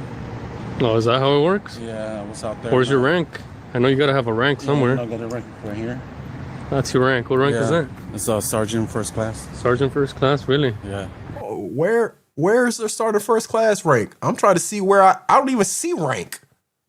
Where are they pointing at? I gotta go back. I don't even see where they're pointing at rank. Because this is not rank. I don't know what the fuck that is. That looks like maybe just a patch of some. I don't even know if a military unit got a patch look like that. I don't even see rank. What the hell are they pointing at? It works? Yeah, I was out there. Where's your rank? I know you gotta have a rank somewhere. I got a rank right here. Oh, that's what he's talking about? That's your rank. What rank is that? Y'all, he He's saying that this little shit right here with the circles and the arrows and stuff is his rank. And he's saying that is Sergeant First Class rank. Yeah, that's a tic-tac-toe infantry ears. That's what it looks like. That's a tic-tac-toe infantry sign. This motherfucker said that is Sergeant First Class rank. Bruh, come on now. It's Sergeant First Class. Sergeant First Class, really? Yeah. Okay. Oh shit. And where's your pants, man? My pants? They're right here, bro. No, you're. I'm not even gonna look up Sergeant First Class rank. I hope y'all know what Sergeant First Class rank looks like. In the Army and the Air Force, none of them look anything close to that shit. Army pants. Oh, it's Cashapp Friday. You know, it's allowed in my unit. Casual Friday. We're allowed to walk around with just our jackets. That's it. So, in case anything goes on. Hey, he got his beret. That shit is like cocked to the side, like way off to the side. He said it's Casual Friday, and they allowed their unit to just wear the top. What in the entire fuck? Where in what unit of what world would they allow some shit like that? Look at his beret. That shit is way off to the side. Like, it's supposed to be a little to the, that shit is like looking sideways. It's on the side of his head. Look at that shit right there. That blue thing right there is supposed to be facing to the front. It's just supposed to be over to the side, not facing like straight left. You know, it's allowed in my unit. Shout out to Trey Spectors on that $5 super chat. She said, now this is something I would hit the link for, but I'm on my way out and about great live and information. Thank you so much, Trey Spectors. I appreciate you for that. And the link is pinned if anybody did want to come up and wanted to add to the conversation. I appreciate you, Trey Spectors. This shit right here is crazy, y'all. We're allowed to walk around with just our jackets. That's it. So, in case anything goes on, I'm ready. I'm ready for action. He said, in case anything goes on, I'm ready for action. Oh, so they gotta be ready. And just wearing that top part makes him ready for action. He don't need none of the rest of his uniform. He don't need his boots, the bottom part, the pants. He don't need none of that. That top means he's ready to go. He's ready for action. This dude has lost his mind. Ready to take those enemies down. I don't know, man. I don't know. You're not convincing me. Oh, yeah. And what else you got over here, man? Over here? What? That shit started sideways. He got that shit on there sideways. I know for a fact that whatever this is supposed to be, the flat part over here is supposed to be at the top. Nobody would have a shield turned sideways as like their unit insignia. He got that shit looking more like an arrow than a shield. Most of them is supposed to look almost like a shield, and then you put shit on it. He got that shit sideways. And another American flag, and he has E5 sergeant rank up here, not staff sergeant, because if it was staff sergeant, it would have the bottom part on it. But he just has the chevrons. So he has E5 sergeant rank on this sleeve, even though he said he was a staff sergeant, and it doesn't have any rockers down here. Staff sergeant will have a rocker in the Army. So what are we doing again? When I went to the White House. Look at that rank. That rank right there, 3 chevrons. That's a sergeant, not staff. Sergeant in the Army. He's wearing an Army, saying that he's supposed to be in the Army. This is a sergeant, not a staff sergeant. With this one. That's the Medal of Valor. Medal of Valor?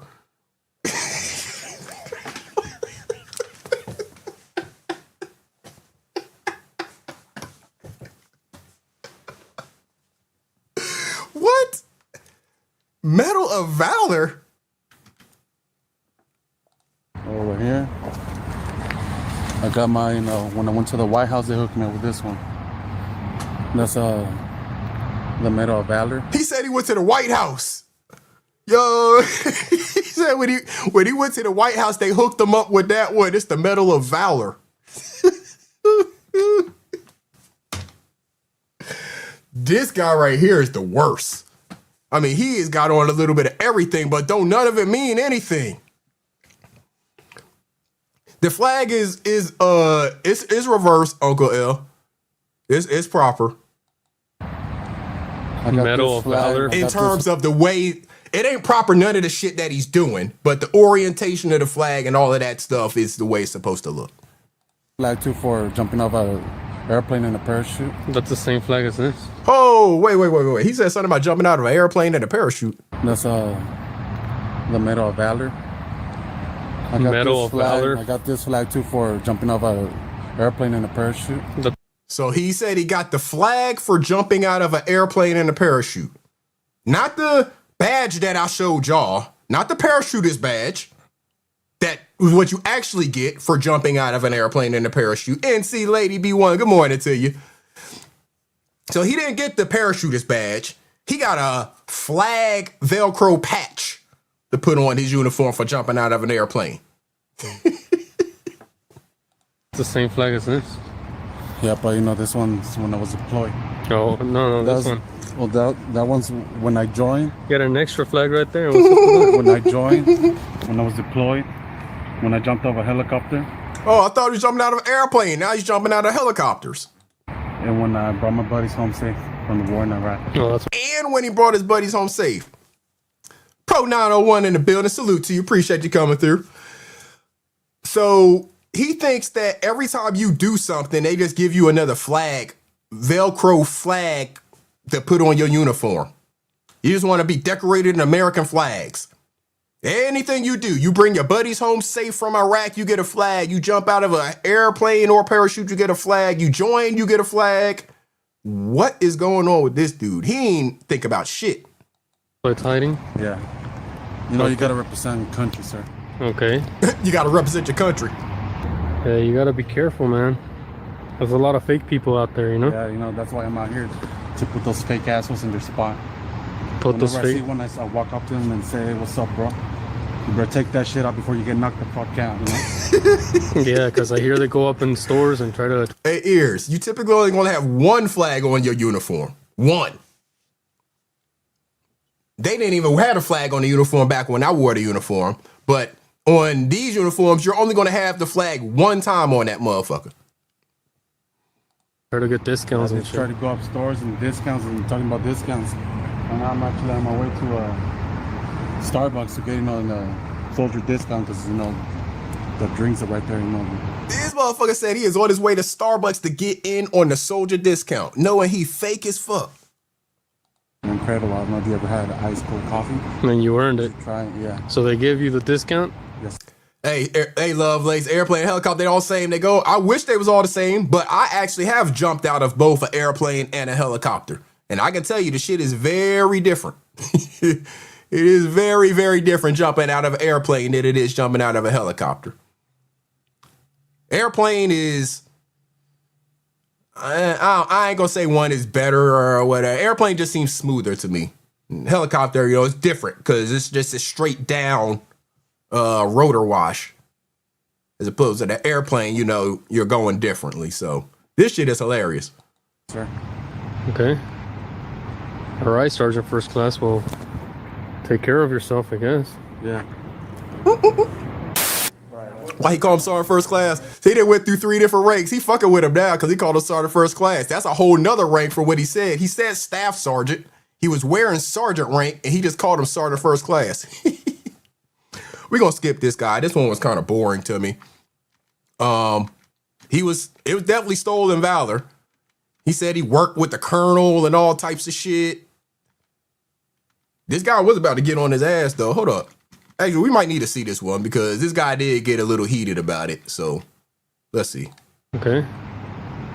All right, Sergeant First Class. Well, take care of yourself, I guess. Yeah. Sim set, salute. So, you worked directly for a colonel? For the colonel, yeah. Which colonel was that? It was Colonel Hoyt. Hoyt? Colonel Hoyt. Sit down, please. He became a general. General. General. Yeah, I'm not familiar. So, He probably would be retired by the time you came through. He had already been up there. He had been there 20-something years when I was there. where'd you go to boot camp? I went to boot camp in the military, Army. I went to boot camp at Fort Gordon. I was at Fort Benning Jump School. And when we get to Jackson, that's how we got to Paris Island in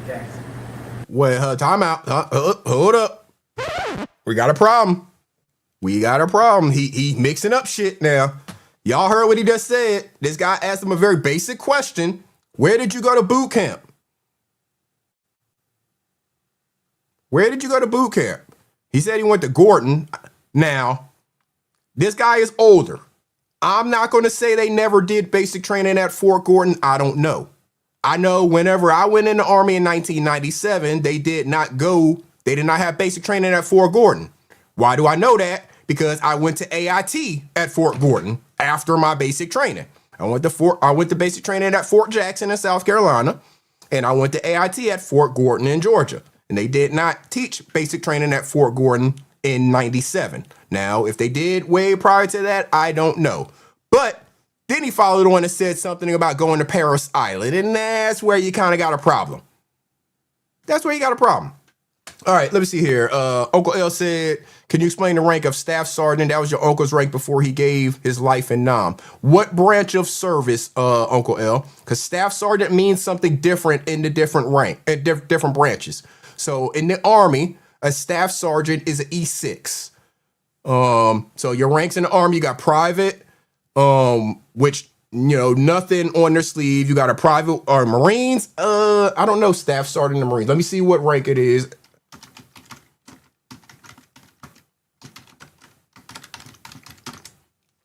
All right, and Marines is an E6 as well. So I mean, it's both E6s, and so you become a NCO. Here's the way that the ranks break down. You have junior enlisted, which is E1 through E4. In the Army, I got up to E4. And then you have NCOs, non-commissioned officers, that starts at E5 and goes all the way up to like E7. And then E8 and E9 are considered senior NCOs. So you have E1 through E9. An E6 is, you know, right there. You're an NCO. You've been an NCO for a little while. You're, you know, you're above the middle, let's say, you know. You're above the middle. You're respected. You know, you are one of the subject matter experts, you know, on things. Typically, by the time you're E6, people go to you for things. You typically have troops underneath you that you're responsible for as an E6, you know, things like that. So that's kind of the designation of an E6 in Army, Marine Corps. I don't know how they look at, you know, them in the Marine Corps the same. But yeah, E5, E6, E7, E8, E9, they're all NCOs, non-commissioned officers. And they're basically, you've graduated beyond just being one of the guys to now you're responsible for other people, you know, like a supervisor, things like that. Exactly, Trace Spectis. He went from Fort Gordon to Parris Island. That's a bad man. Exactly. That's where his story is messing up. Because he's crossing branches and shit like that. Parris Island and Fort Gordon ain't really got a whole lot to do with one another. So let's hear that again. I went to boot camp at Fort Gordon. I was at Fort Benning Jump School. And when we get to Jackson, that's how we got to Parris Island from Jackson. Well, I mean, got to Parris Island from Jackson. What does that even mean? I know he ain't saying he went to Fort Jackson and then to Parris Island. I know the hell he ain't saying that. His stuff is all mixed up. Because like I said, I went to basic training at Fort Jackson. I then went on to Fort Gordon for AIT. That's where I learned all my Combo 31 uniform stuff I was talking about. I went to Fort Benning later on down the road to jump school. Yes, jump school is at Fort Benning. I went there later on down the road. But how the hell he gets to Parris Island out of all of this? I don't know. He ain't got no business at Parris Island. Let's put it like that. I know some good things about Parris Island. I got a nephew at that motherfucker right now. He's a drill instructor at Parris Island. Parris Island is for Marines, not the fucking Army. So if he was at Fort Gordon in the Army, he ain't got no business going to Parris Island. His story don't make no sense. And this guy, I think is a Marine that's talking to him, knows that he done fucked up already. I don't know nothing about the Army, but with the Marines, like which went to boot camp for the Marines. So you went to boot camp for Parris Island, and then you went to comm school. Yeah, where? School. Where? AIT school. That was But I feel like by the time. So he's saying that he went to Parris Island and then he went to Army AIT at Fort Gordon, I think is what he's trying to say. More about the places, it's just going to give you more places to throw out. Let me tell you right now, the U.S. had nothing going on in Iraq and Afghanistan in the 80s. Nothing. The nearest to that was Kuwait. So I think what happened is prior to him recording, they were having a conversation. And this guy said that he had some ties to conflict in Afghanistan and Iraq and stuff like that. However, looking at this guy's age, I think he kind of figured out that he served in the 80s. And what we know, anybody who was alive during the 80s is Afghanistan and Iraq and shit like that were not conversations during the 80s. Why do I know this? Because my dad was in the army during the 80s. He was in places like Germany and Korea, places like that. Not fucking Afghanistan and Iraq. The Middle East wasn't a big subject in the 80s.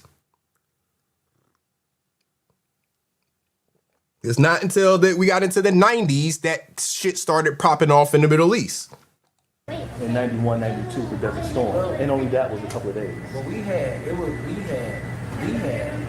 assignments over there. We went over this, we did assignments over there. When's the Marine Corps birthday? What's that? When is the Marine Corps' birthday? When is their birthday? When is the Marine Corps birthday? When is our birthday, brother? You said you're a Marine, right? He said he went to Parris Island for boot camp. And he cannot tell this other person who said he's a Marine when is the Marine Corps birthday. I was not a Marine, so it's not my business to know when is the Marine Corps birthday. That's not something that was ingrained into me because I was not a Marine. But one thing I do know is that Marines do know their history because the Marine Corps is a small outfit. There's not a whole lot of people who can say they are United States or have been United States Marines. It's the smallest of all of the branches in terms of numbers, right? So one thing they pride themselves on is knowing their history, knowing the Marine Corps birthday. It's a big deal to them. He can't even tell you when's the Marine Corps birthday. That should be second nature to him, just like his MOS. Just like all of the stuff about where he went to basic training and all that. It should all be second nature to him. When is our birthday? When is the Marine Corps birthday? But he just smiles because he knows he's caught. When is the Marine Corps birthday? Every Marine should be able to recite that shit to you. Deja vu. Good morning to you. Every Marine should be able to recite that to you, especially when they're challenged by another Marine. I wouldn't challenge a Marine with that because I wasn't a Marine. That's not where I would go with conversation. If somebody who's claiming to be a Marine and I was accusing them of stolen valor, I wouldn't challenge them with that. But I would challenge them with other things. Double dog?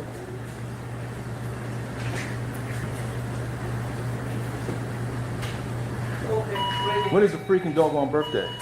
You see, now this Marine is getting upset because this guy's just smiling at him, caught on the simplest of fucking questions to anybody who's ever served in the Marine Corps.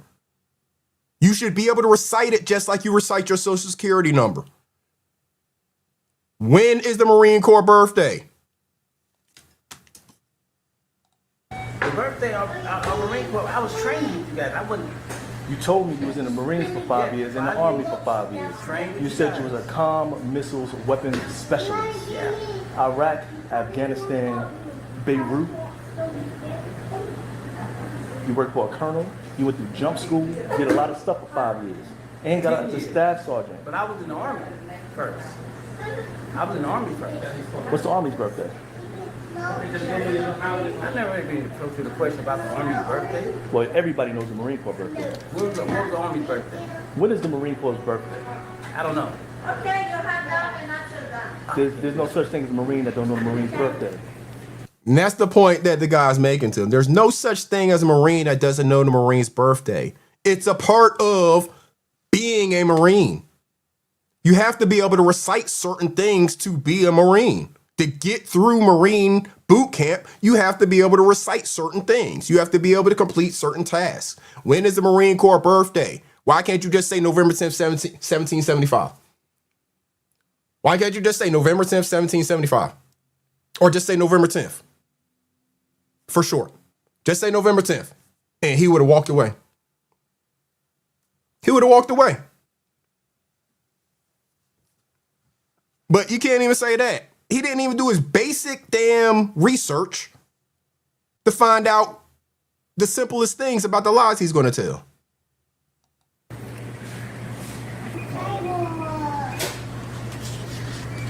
See this fool lying right to my face.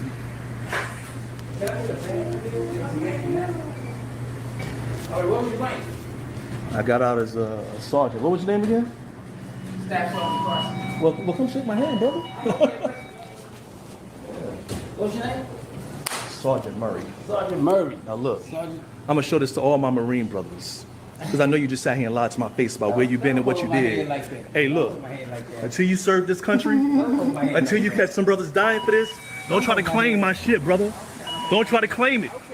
You fake ass imposter. You know what stolen valor is? You know how many of my brothers I buried? Bitch ass. And that's why you got to understand it's a problem. That's why you got to understand it's a problem. Look at this motherfucker right here. He's wearing my patch. This motherfucker's wearing my patch right there. That's a Screaming Eagle patch. That's a 101st Airborne Division patch that he is wearing. You know, I'm pretty sure the regulation clearly states that if you're outside, you have to have your headgear. Simplest of things. I'm pretty sure the regulation states if you're outside, you have to have your headgear on. Anybody that's been in the fucking military knows this. He's outside wearing a full uniform. Why isn't he wearing anything on his head? It's second nature to you. When you've gone through basic training, boot camp, any of these things, your hat is in a certain place. You keep it in a certain place. As soon as you go through that threshold and you're going inside or outside of the door, the hat either comes from that pocket and goes on your head, or it comes off your head and goes in the fucking pocket. This is all stuff that is ingrained in you from day one of basic training. As soon as you're issued those uniforms and they tell you how to put that motherfucker on and wear it. As soon as going through the threshold of a door is like a damn explosion went off. Because when you go through that motherfucker, your body changes. You're doing shit. You're taking off shit or putting on shit. You're doing shit. Why? Because you're stepping into a different environment. Your uniform is supposed to be different in this different environment. But this motherfucker just standing outside chilling. No headgear nowhere. Because I was wearing sunglasses a minute ago. You graduated Ranger School? Yeah, you're also walking and talking about your... Leave that man alone. Well bothering you. You don't know that. Well bothering you. That's your ID? Some harassing ass niggas. I got shit else to do. I don't have a wallet on me, so you'd rather fake the phone. Because actually, according to AR 670-1, having your ID is part of your uniform. Ain't that a bitch? You ask him for his ID, or I don't have my wallet on me. This motherfucker gonna quote the Army regs. Since you want to wear an Army uniform, or actually according to AR 670-1, having your ID on you is a part of your uniform. Anybody who's been in the military knows and understands this. He's wearing this uniform as if he's an active duty soldier. Where's your ID? Where's your headgear? Your ID is a part of your uniform. Why would you be walking around with no ID? Okay. United States Army Rangers. All right. See, here's the problem. Here's where you get yourself fucked up. He's wearing a uniform, perpetrating being a ranger. He just happened to run into somebody who in civilian clothes actually is and has been a ranger. The guy wearing a uniform doesn't even know what the fuck it means to achieve being a ranger and to have lived the life of being a ranger. Yet he's wearing a uniform for recognition. Yeah, they're outdoors, Trace-spectives. Having your ID is part of your uniform. Okay. United States Army Rangers. All right. 4 brothers died with this fucking Ranger tag on their arm. I would appreciate it if you took that off. Why do I have to take my uniform off? Take the goddamn tab off. You see what this guy is? You see what this guy's bothered about? He's bothered that this perpetrator is wearing an Army Ranger tab. He was a Ranger. He has people who died being a Ranger with that tab on their sleeve. And this guy's walking around wearing the tab. So he asked him to take that tab off. Watch. I would appreciate it if you took that off. Why do I have to take my uniform off? Take the goddamn tab off. That right there just proves you're not a Ranger. What's going on? That right there just proved that you're not a Ranger. The fact that I could just talk you into taking that tab off, all I had to do is come up here and check you about being a Ranger and tell you to take that Ranger tab off, and you just peeled the shit right off. That proved that you're not a Ranger. Why? Because if you went through all that it took to become a Ranger, number one, a motherfucker's gonna have to beat it off of you, and you'll fight for it. Sim said, why are you so invested in me? I haven't said anything about that motherfucker in probably 30 minutes yet. You keep bringing his fucking name up. Hit the link or get the fuck out of here talking that stupid shit. Don't worry about the fuck I'm talking about questioning me on this shit. Either hit the fucking link or shut the fuck up. Why are you so invested in him? Go over there and suck his nuts and don't worry about what the fuck I'm talking about. I don't want to start an argument. I mean, if it's going to start an argument, let's not start an argument. You're not fucking. We're not starting an argument. We're calling you out for fucking having a bullshit ass uniform on. I'm invested in fucking Stolen Valor, Simpson, and if you want to fucking do Stolen Valor, I'll talk this same shit about you. So hit the fucking link or get the fuck out of my chat. You got two choices. You can hit the fucking link or get out of my chat. That's your two options. Talk to me about this shit since you want to ask questions. Realize that the 101st is not a Ranger unit. You do realize that the 101st is not an EOD unit. What's this man allegedly doing? You do realize that 75th Rangers are putting a fake uniform of together. the 101st and do not have EOD. What is it? I'm not a valid authority Because on I'm that the United matter, States but Army fucking Ranger and this guy is not. my friend I that have 4 brothers who died with this goddamn tab on their arm. And he's wearing it. And he never earned that motherfucker. Alright? That's why. Dude, I just saw this Stolen Valor guy again. Just right now, I'm at Tops restaurant right here in Pasadena, California. And this dude is straight. He just, man, you know what I'm gonna do. You know the right thing to do. I'm gonna question this dude right now. Oh, there he goes. Look at this motherfucker. Look at this motherfucker here. Look how he just bust out the bathroom. He just, man, you know what I'm gonna do. You know the right thing to do. I'm gonna question this dude right now. Oh, there he goes. What's up, hero? Let me go hit this dude up. Again, step right outside, no headgear, no nothing. Just shows that, you know, no military training whatsoever. There's no military training in this person. Just step right outside, you know, no reaction. Hey, yo. And look how sloppy that shit is. That uniform baggy than a motherfucker. Yo, soldier, your army guy. Hey. What's up, man? I just wanna thank you. I just wanna thank you for your service, man. Thank you for recognition. Yeah, man. What's up, man? Nothing. What are you doing here in Pasadena, Take a California? picture? Yeah, dude, for sure. I just want to, dude, I'm just curious, man. Like, I was in the service too. Oh, yeah? But, like, I was just wondering, what's up with those shoes, man? What's up with those shoes? Oh, he looked like he on profile. And the guy's gonna say it. He got some other kind of hat in his pocket. It don't look like a military issue hat. The only people who wear shoes like that are people who are on profile. See, y'all, this is the point. Demetric Jones, good morning, fam. This is the point. You can see Trey Spective's comments in the chat, right?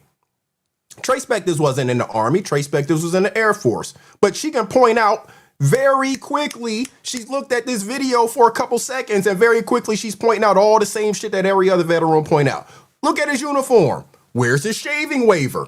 The guy pointed out his shoes. Where's your headgear? Wait till you see the rest of this uniform.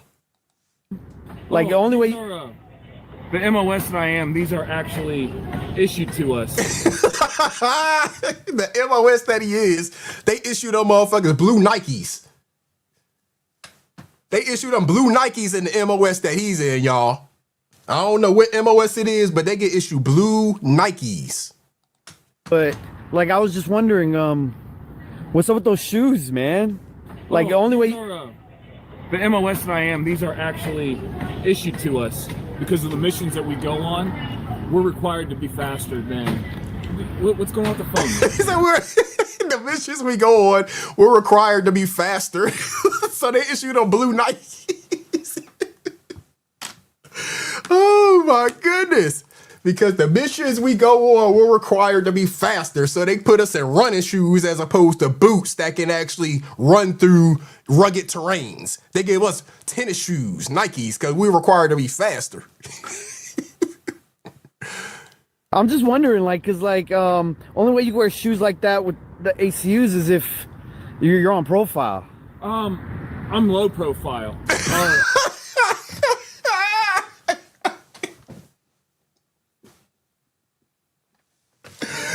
Oh, bruh, I'm convinced this got to be a comedy skit. He said, I'm low profile.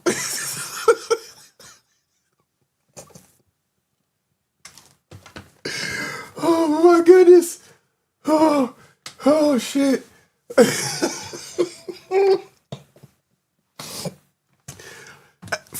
So for those of y'all who have never been in the military, when someone says you're on profile, what that means is that you have some kind of injury, essentially. You know, you've been to the medical and Trey Spector, low profile is comedy for real. You've been to medical and they basically said, you know, you can't do certain things. So if you got a foot injury, a leg injury, something, they might put you in sneakers. So you be walking around in sneakers looking weird as fuck, you know. But it happens. But that's what being on profile means. That's why the dude automatically pointed it out. You're walking around in sneakers. You look like you're on profile. Okay, here's a prime example. And a really good reason why they put people on profile, right? Pregnant women in the military, right? They're still working. They keep working, you know. But after a certain amount of months of being pregnant, they put them on profile. So they have to get the the maternity uniforms. And a lot of times they'll be wearing sneakers. And you expect it because combat boots are not good on anybody's body, you know, especially a fucking pregnant woman. So a pregnant woman will get put on profile. She'll get different uniforms for maternity and she'll typically be wearing sneakers, you know, some more comfortable shoes. So that's what you see on profile. Not low profile like this fool who said. I'm just wondering. MOS and I am, these are actually issued to us because of the missions that we go on. We're required to be faster than what's going on with the phone, man? And another thing, I mean, I don't know, things probably changed in the military after I got out, but him fucking standing there and walking around with his hands in his pockets and shit like that, that was a no-no whenever I was in. We fucking didn't walk with our hands in our pockets. We really didn't stand around with our hands in our pockets very often. You know, but maybe things changed. Just wondering, like, cause like only way you wear shoes like that with the ACUs is if you're on profile. I'm low profile. Our MOS, they don't want us really telling people what we do. What's your MOS? They don't really want us telling people what we do. Bruh, all the MOSs are pretty public knowledge. Now, you may get put on some special missions and shit, but that ain't got nothing to do with your MOS. What's your MOS? What? That's just something I can't share. It's something I can't share. But hey, airborne leads the way, right? I'll see you. He just wanted to shake his head. Hey, airborne leads the way, right? He think he gonna get away that easy.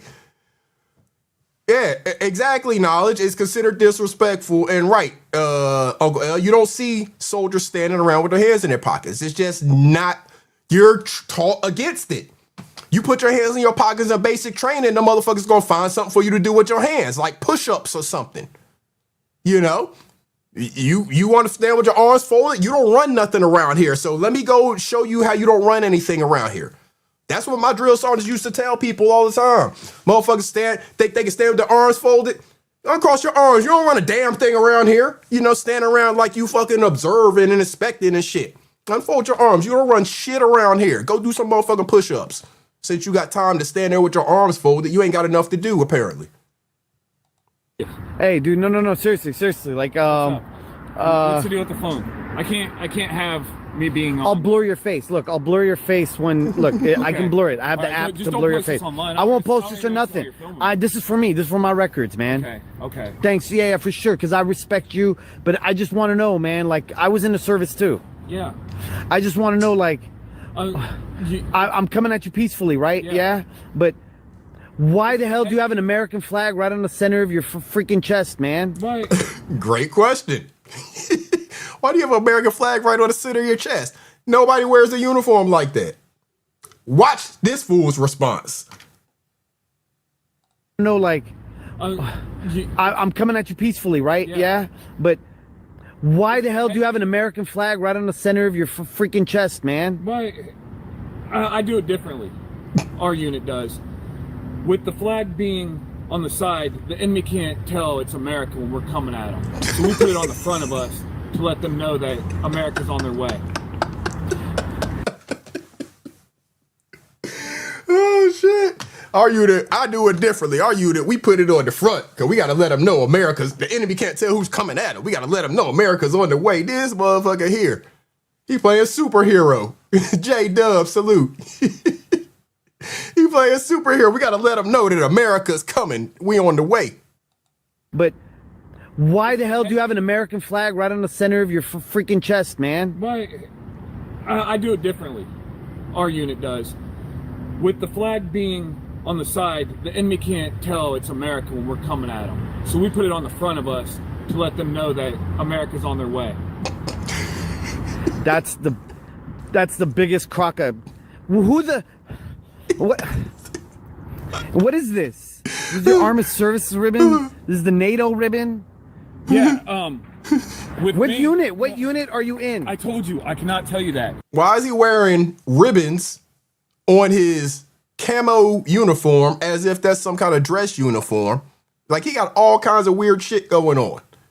He got ribbons where his name tape is supposed to be on a camo uniform with no unit, no nothing. And I don't put my name here because when my time comes, I don't want to be remembered for who I am. I want to be remembered for all the accomplishments that I did. And it's allowed in our unit. And it's allowed in our unit. As notice he keeps saying that. The haircut. I gotta say, you got the right haircut, but what about the beard? When I shave, I get bumps, and usually we're hiding in the jungle and everything. So we're allowed. I don't know, man. We're allowed. Where the hell is he hiding in the jungle? Where is there some jungle warfare going on right now? Most of the shit going on is in like the deserts and shit, right? Where is this jungle warfare going on that he's allowed to have his beard? He didn't even know what a profile was. He wouldn't recognize that it's called he would have a shaving profile. That's another profile people get, a shaving profile. A lot of times it's going to be, brothers, but there are some white guys who get them too. But a lot of times it's going to be brothers because you get the bumps from shaving, right? So you get a shaving profile. And I don't know. It's cool, man. Okay. Yeah, exactly. So this one's just a guy wearing a t-shirt. I don't really care that much about this one. I don't know the details of what happened, like on the inside.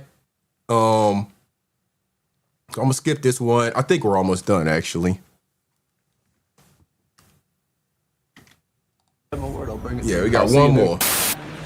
Hey, so when did you deploy? What years? In the power rate, right? Yeah. What years? Did you have the power rate? Yeah, it's right here. Oh shit, okay. Hey, so what years did you deploy, dude? What years did I deploy? I went to boot camp 3 months. That was at, I wasn't on Hollywood, you know what I mean? San Diego. You were or weren't? I was. He done fucked up already. He done fucked up already. Again, Marine Corps, For the Marines out there, this one gonna piss you off. He don't know what the fuck he talking about off the bat. What years were in school? I went in boot camp 3 months. That was at, I wasn't in Hollywood, Marine. You know what I mean? San Diego. You were? Shout out to J Dub for joining the membership. I appreciate you.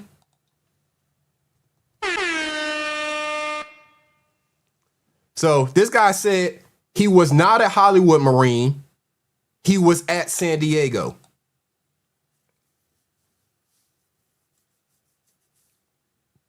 He was not a Hollywood Marine. He was at San Diego. All right. Or were? I wasn't in a Hollywood Marine. Oh, you're not a Hollywood Marine? Hell no. Fuck that fucking, that Paris Island and stuff, whatever the hell it's called. But I was there. Oh, you went to... Shout out to Hemi McFly for 3 months on that membership, bro. Appreciate it. So this fool said he was not a Hollywood Marine. He went to San Diego. Fuck that Paris Island shit.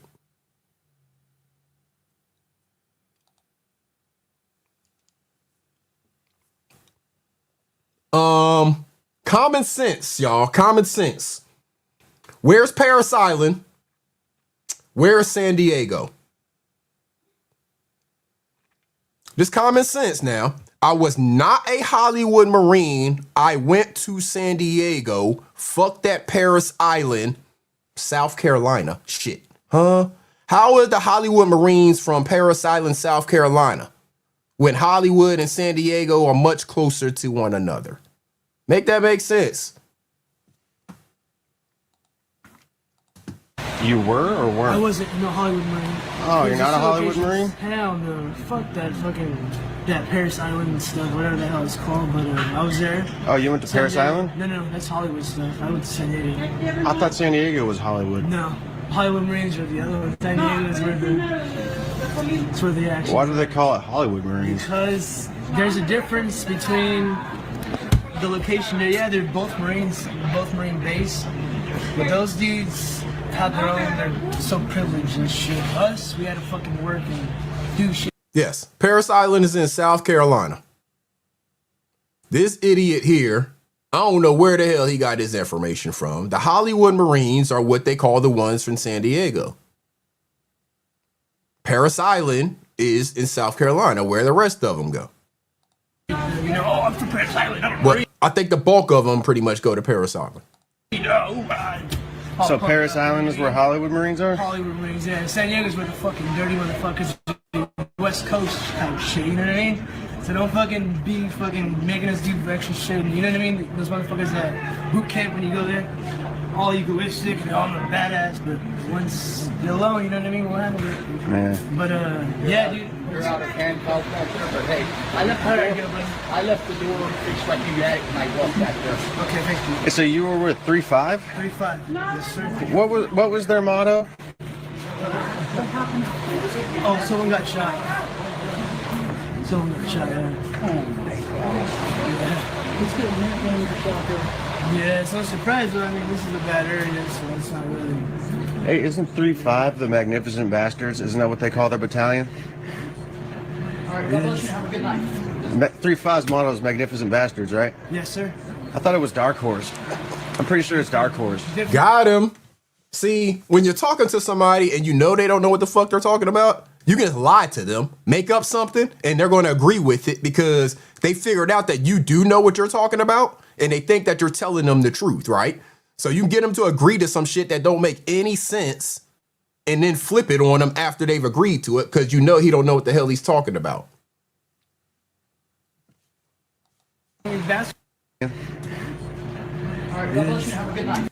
It's no surprise, but I mean, this is a bad area, so it's not really. Hey, isn't 3-5 the Magnificent Bastards? Isn't that what they call their battalion?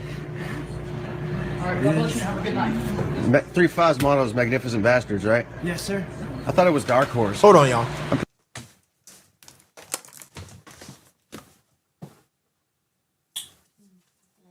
Love you too.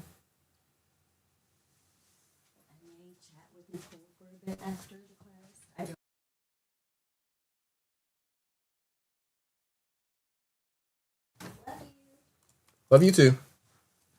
All right, y'all. I'm back. Wifey about to step out, so she always comes first. Oh shit, hold up. What happened? What happened? How did we get to the next video? How did we get to the next video? What happened? What happened? Hold up, y'all. Are we the next video or the same one? Oh, we got back to the beginning. I don't know how the hell we got back to the beginning. All right. You know, oh, I'm from Paris Island. I'm a Marine. Oh, my. So Paris Island is where Hollywood Marines are? Hollywood Marines, yeah. San Diego's where the fucking dirty motherfuckers What's are. supposed to stay? The only island in San Diego is Corona Island, not a base. I want to say Camp Pendleton. West Coast kind of shit, you know what I mean? So don't fucking be fucking making us do extra shit, you know what I mean? Those motherfuckers at boot camp when you go there, all egoistic, I'm a badass, but once you're alone, you know what I mean? We're with 3-5? 3-5, yes sir. What was their motto? Yeah, it's no surprise, but I mean, this is a bad area, so it's not really... Hey, isn't 3-5 the Magnificent Bastards? Isn't that what they call their battalion? Alright, God bless you, have a good night. 3-5's motto is Magnificent Bastards, right? Yes sir. I thought it was Dark Horse. I'm pretty sure it's Dark Horse. Definitely Bastards, Dark Horse? Where were you?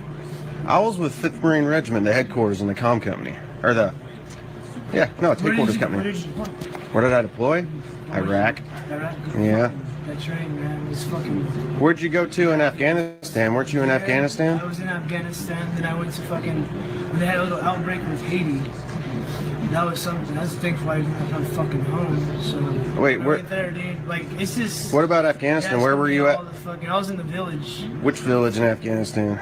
Can't really remember that one. But Can't really remember where he was in Afghanistan. I'm sorry, y'all. I never got deployed into a combat zone, but I can damn for sure tell you that if I ever had gotten deployed into a combat zone, I could tell you where the fuck it was. I can tell you the places that I got sent here stateside. So you were deployed into Afghanistan, a specific place, and you can't tell somebody where the fuck it was? You can't remember? Nah, bro. Dude, you were not a Marine. I don't like talking. You were not a Marine. You know that? All right. You are not a Marine. No. Peace out. I know you're not a Marine. Okay. I was in the Marine Corps for 5 I was in the years. Marine Corps too. No, you weren't. Okay. You know why? San Diego is the Hollywood Marines. No, it's not. Yes, they are. Paris Island is, boy. Check it. Check it? Check it, yeah, check it. Dude, Paris Island, San Diego. Hey, what's the MOS number? 403 for infantry. What's the MOS number for infantry? What is it? This fool say Paris Island, San Diego. He's so damn dumb. You're trying to battle me, dude. What's it? Check it, yeah, check it. Dude, Paris Island, San Diego. Hey, what's the MOS number? 403 for infantry. What's the MOS number for infantry? What is it? You're trying to battle me, dude. What's the MOS for infantry? You're from Paris What Island? is it? You're from Paris Island? No, You're from motherfucker. Paris Island, No. Yeah, You know how I know you're not Paris trying, Island? you're trying, Because if you're west of the Mississippi, you don't go to Camp Lejeune. No, you're trying. It's not Hey, working. You're trying to reverse psychology, dude. You're a fucking liar. Fucking liar. And by the way, my girlfriend knows your brother. Good. And she talked to him. You were not a Marine. You are a fucking lying piece of shit. That's why you're laughing. Okay. 3-5 is Dark Horse, not Magnificent Bastards. Yeah. Hey, show me your VA card. Okay, sure. Facts, you know what I'm saying, man? When you asking the MOS question, it fucks him up every time. Yeah, Trace Spectives, he said Paris Island, San Diego. Again, my nephew is at Paris Island right now. He's a drill instructor for the Marine Corps. So I know that Paris Island is in South Carolina. I've been there to watch Marine Corps graduations. I watched him graduate from basic training, and I've seen him graduate others. What are we doing? There it is. What? You're a liar. Yeah. Woo! You're a wannabe. I am. Yeah. I am. How old are you? How old are you? 29. 29. Yeah. I'm 24. Fucking lying sack of shit. So you said you got in the Marine Corps when you were 17. 17. Got out when you were 23, and you said you got out in 2012. Hey, this guy's telling people he was in the Marine Corps. He's a liar. All right. So that's that. There are other videos. There's a bunch of those videos all over YouTube, y'all, and we can definitely get into reviewing more of them if y'all want to. I got, some on playlists and stuff like that. But we're gonna move on. Unless anybody wants to come and talk about that subject some more, we're gonna move on. I got some other videos that I want to show y'all. Kind of switching gears a little bit. I don't know if you noticed from the thumbnail. I had on there, you know, what is Stolen Valor? You know, we've talked about that for a good bit now, but I also wanted to do some relationship talk because I found some videos. And it's just, you know, it may or may not interest y'all. We'll see, right? If y'all oblige me, right? So let me get them pulled up. I got an order of them. I was going to review that Lou Jenkins video with the African on there, but I think we've covered that enough. I think we're good about it. Exactly, Deja Vu. Why lie about if he's 24? Just enlist. He could enlist at 24 and fulfill any of that he wants to do, but he's probably too afraid to. Probably got some craziness on his record or something like that where he can't even be accepted. You know, he's trying to rock a haircut to make himself try to look like he's been a part of some branch of service, but it's very obvious that he hasn't. Very, very obvious. All right, let me get this pulled up. So I found some videos and they help to basically prompt. The purpose of the videos is really more so the prompt conversation, prompt discussion, right? About some of these different relationship things that are discussed in the video, right? And they're funny videos, a lot of them. Some of them are not funny. Some of them are more informational, right? So let me show y'all what I'm talking about, and maybe y'all will understand what I'm trying to say. Let me see the first one. All right. So for example, gotta get it pulled up. For example, I found like some little videos and they just prompt subjects of, yeah, Deja Vu. Absolutely. Hold up, y'all. Let me make sure I represent again. Hold on one second. I'm gonna do that Deja Vu. Hold on one second, y'all. Okay, I don't know what just happened there. All right. So yeah, shout out to that Loner 365 brand. Y'all make sure y'all go to loner365.com. Check out the merch over there. I got this in. Respect goes a long way. Shout out to that, because I definitely a motto, a creed, whatever you know you want to call it, that I stand by. Shout out to that. For real. I got a hoodie. Oh shit, I just noticed this, that it got the 365 on the sleeve. I just noticed that right now. Got the 365 on this embroidered into the sleeve. This ain't no stamp shit. That shit is embroidered, sewn into the sleeve. That 365 right there. That's embroidery. That ain't no fucking stamp on top of it or nothing like that. That's some good shit right there. And check out the hoodie. I got another hoodie on the way. This one right here says, "Fuck love, get the bag." And I got another hoodie. On the way. Shout out to that gear, man. This some quality shit. This some quality merch. Real talk. I love the quality of the material. You know, I like the quality. Yeah. No doubt. I'm support, man. Loner365.com. This is some good quality shit right here. Real talk. Love the designs. Y'all make sure y'all go over there. Support them brothers, man. Support people who got damn merch sites. I got merch too. But support the people who got merch sites. That's some good quality shit right there. And I love, you know, what it be talking about, the subject matter. Respect definitely goes a long way. Old school FCFS, salute. Yeah, respect definitely goes a long way. So shout out to that. Shout out to all of the content creators out here who are expanding and, you know, got merch brands and all that stuff too, man. Shout out to that. Real talk. Getting into the what I was talking about real quick. So for example, here's an example of one of the videos. And again, it's just a prompt conversation. The link is pinned if anybody wants to join in the conversation. So this is one that I thought was kind of funny. Take a look. What's up? So here's a plan. I'm thinking maybe we take everything we can and just throw it in the truck. Everything. Yeah, no, that we can't do it like that, but But why? Well, because babe, we have to gather all the big things we have. Like we have to load up all the big things we have first because they take up the most space. And after you put all the big things in there, then you'll see how much space you have to put everything else. So yeah, you have to do it like that to maximize, space in the truck. Now see there, that's what I like to call a victory. Because when she does that, that means that I was right. She won't admit that I was right, because where do they do that at? She likes to revert to 3rd grade, and I can deal with that. Because I know I was right, whether she wants to admit it or not. So I'm not going to brag. I'm not going to gloat. I'm just going to sit here with this W while she has to deal with this L. Yep.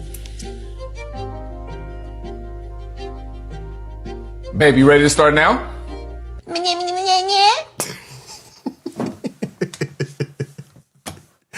Yeah, so, just little things like that, right? Hey, Knowledge, I'm not sure what you mean by what app is this. I don't know what you're referencing there. But, so, just little things like that, right? Where that's real talk in a relationships. Things like that happen, when you're having whatever discussion with your wife or whatever, and the little sounds and the all of that stuff. Oh, I'm not sure what they used to make this video, Knowledge. These are videos that I actually found. I didn't make any of them. So I'm not sure which app they're using to make them. But, that stuff right there is real talk in relationships. That's the reality of things that we experience in relationships, right? Where you're just having a conversation with your spouse or whatever. And it goes both ways. It ain't just the man to the woman, all of these things. It's real talk. But all right, so that's a funny thing. Here is another one that is also funny, but in its own little way, right? And again, y'all will understand it. So let me get it queued up. Get it queued up.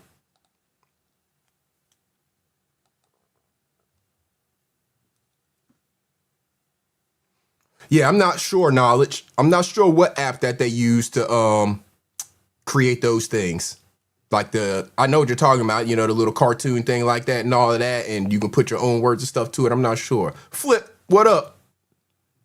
So here's another one. Again, people, all y'all that have, been in relationships, lived with somebody, stuff like that, y'all understand how this stuff goes. We just having some fun. Trina Dolph Davis, what's going on? And the link is pinned if anybody wants to add to any of the discussion. We just talking, some real stuff that we experience in relationships. You want something to eat? I'm hungry, Anna. You want that Cajun chicken and shrimp pasta from Bubba's? You want the taste and yeah. Yes. All right, man. You got your clothes figured out for work tomorrow? Do it look like I got my clothes figured out for tomorrow? No, I don't have my clothes figured out for tomorrow. No, I don't. All right, fine. Dang, I washed your pants. I'll make sure they ironed. That was nice of you. Mm-hmm. Anyways, you want to cuddle after that? After we get back? Is that what you want to do? You want to cuddle? Are you going to be the big spoon? Yes, I'm going to be the big spoon. Then yes, I want to cuddle. All right, then. That's all you got to say. I just said it, didn't I? Okay. After that, you want to... What? Do I want to what? Do you want to or not? What we wait until we get back for? Real talk. Just real talk stuff, You mad at each other. Y'all, whatever. Y'all done had a little disagreement about something. But life still got to go on. We still got to eat. I still got to go to work tomorrow. I need my pants ironed. She still want to cuddle. She still want to be able to get to sleep just fine and all that. She want the brother to be the big spoon and everything, And then she wants some more of the rest of it, huh? She wants something else. She want to do more than cuddle, even though she mad. She's still thinking about, hey, it's just real relationship stuff, right? It's just real life relationship stuff. Just some videos, y'all. Just some videos. I wanted to have some fun talking about, sharing some relationship stuff. Now, this one here, you may understand it, you may not understand it. I fully understand it. And if you have experienced this type of relationship with another person, you probably fully understand this. But I know there are a lot of people out here in the world who have never experienced this, and so they don't understand the concept. Now, this is probably going to get me damn copyright claim, but it's all good. So, without further ado, this one is called When Someone Believes in You, or at least what I've titled it. It may be called more than that, but when someone believes in you, the strength of what can happen. Again, relationship is a beautiful thing if you are willing to be an active partner that's willing to grow and learn, with another person.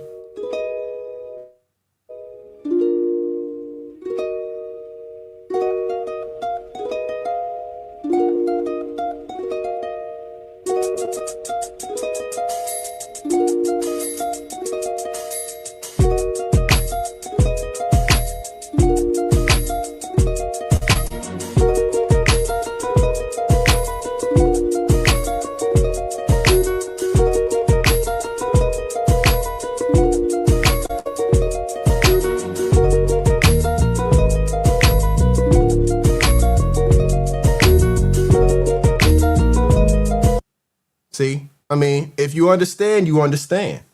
I understand that not everybody will understand the meaning, the message behind that one there. But when someone believes in you, you can do a lot of things. When someone is encouraging you and the times get rough, that encouragement might help you get through whatever it is.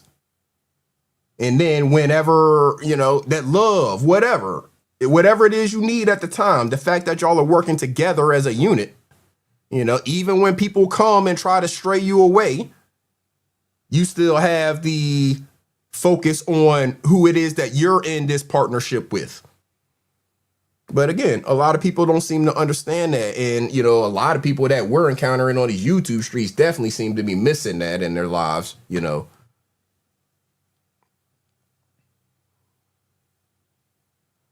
What you say, when you don't pay a person phone bill or Wi-Fi, you can do what you want and they grown, put the shoe on, it will fit. I don't exactly know what you're trying to say. I don't necessarily disagree, but I don't exactly understand what you're trying to say either.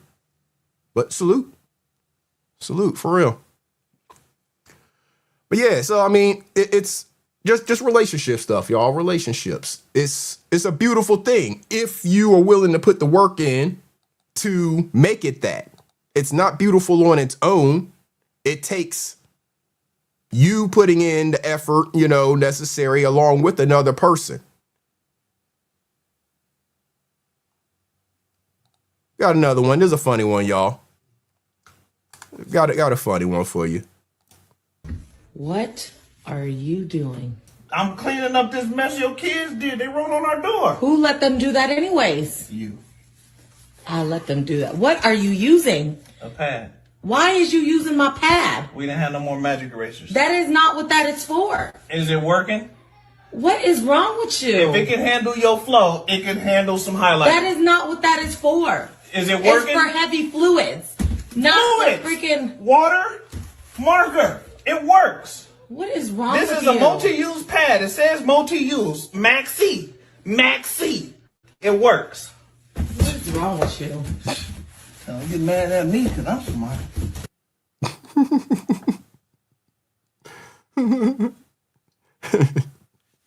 Okay, Trina. Handle your business, Trina. Hey, handle your business. I ain't got nothing to do with it. You ain't talking to me. I'm gonna mind my business. Y'all do what y'all do. I don't know what y'all talking about anyway. So if you're not talking about me, then I'm gonna mind my damn business. You are welcome to say whatever you want to say to whoever you want to say it to. I'm gonna shut up and mind my damn business. Yeah, it's working. Lady, look, the damn thing working. We out of magic erasers. I needed something to clean your kid's marker up off the damn thing with. It's working. What you want from me? You mad because I'm smart. Mad because I'm smart. I'm thinking outside the box. Your kids fucking up the house. We ain't got no magic erasers. Now you mad at me. Stages of relationship. You may agree, you may not. Oh yeah, she can absolutely go where she want to go. She is grown. She can go where she want to go.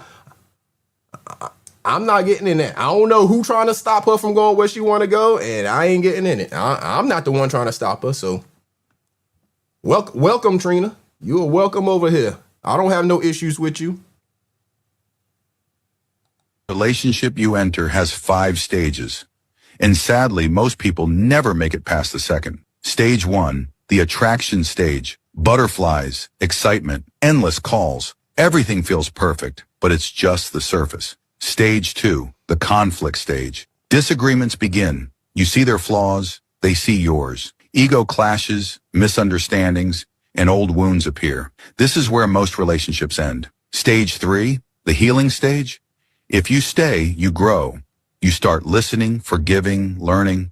This is where love deepens. It's no longer fantasy, it's a choice. Stage 4, the team stage. You fight together, not each other. You protect your peace. Decisions are made as a unit. Respect becomes the foundation. Stage 5, the legacy stage.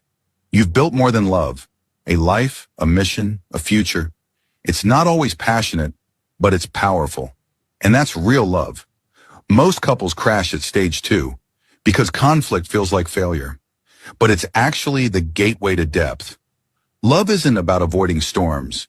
It's about weathering them side by side. If you're still here after the fights, the tears, the silence, you're not just in love. You're building something eternal. Again, simple message. But a lot of it is not known to everybody. You know, if you haven't ever gotten past certain stages, then it's going to be hard for you to understand that some of the other stages exist. You know, if you've never seen it, if you've never gotten past stage 2, then it may be hard to believe that stage 3 actually exists, 3, 4, and 5. But it's that conflict that we have to be willing to work through with another person. The conflicts that we're dealing with that person, the conflicts that we're dealing with internally, because a lot of it is our own maybe lack of maturity or whatever, especially in young relationships. I mean, my wife and I, when we got married, I was 22, she was 20. So we were young, we were very immature, but we just happened to stick it out through the conflict stages and all of that stuff to be able to now be into, some of that legacy stage. I mean, we are really building a legacy now, with getting properties and, we have our trust binders and all of that stuff put together. We are really working towards legacy at this point because we are at a stage and a place of trust with one another that a lot of that other stuff and conflicts that a lot of people are going through in some of the early stages of relationships, we're not dealing with that anymore. We're not dealing with most of that nonsense anymore, right? That's where we are. That's where we've kind of been blessed to kind of, I guess, graduate our relationship to, so to speak, for lack of a better word. I'm not trying to say we're better than anybody else because everybody out there is going to do it differently. Rachel Banks, good morning to you.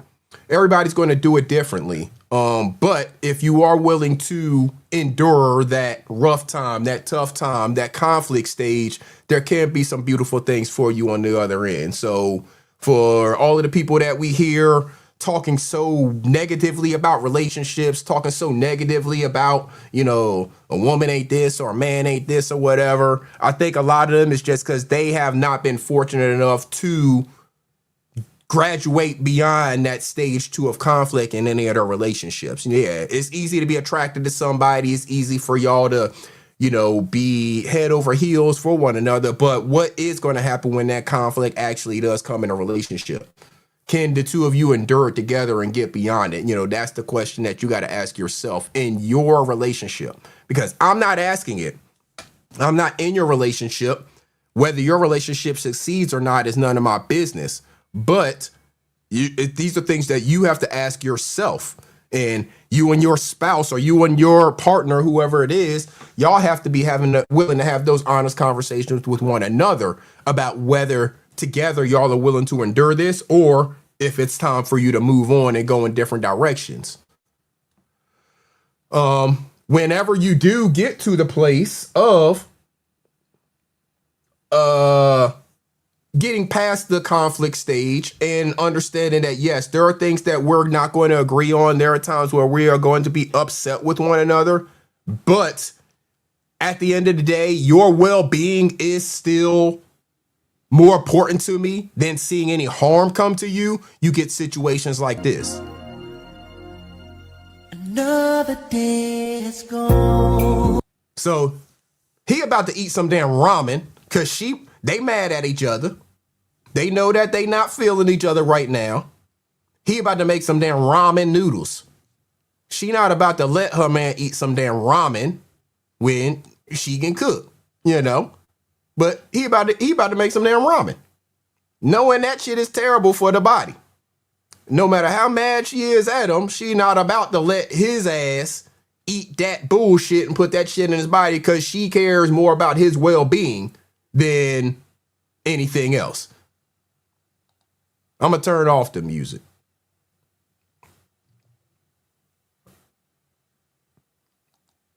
Look, you're mad, but you still care. He's sitting on the couch taking care of the baby. She done made coffee or whatever. She bringing him a cup of coffee. You can tell by the way you look at it, you know, they ain't feeling each other.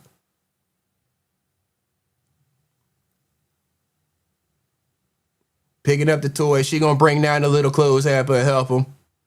Yeah, I mean, they joking and they made a joke at the end of it. But, you know,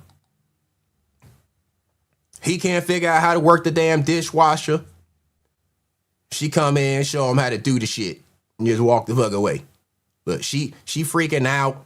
She done damn just having a bad day.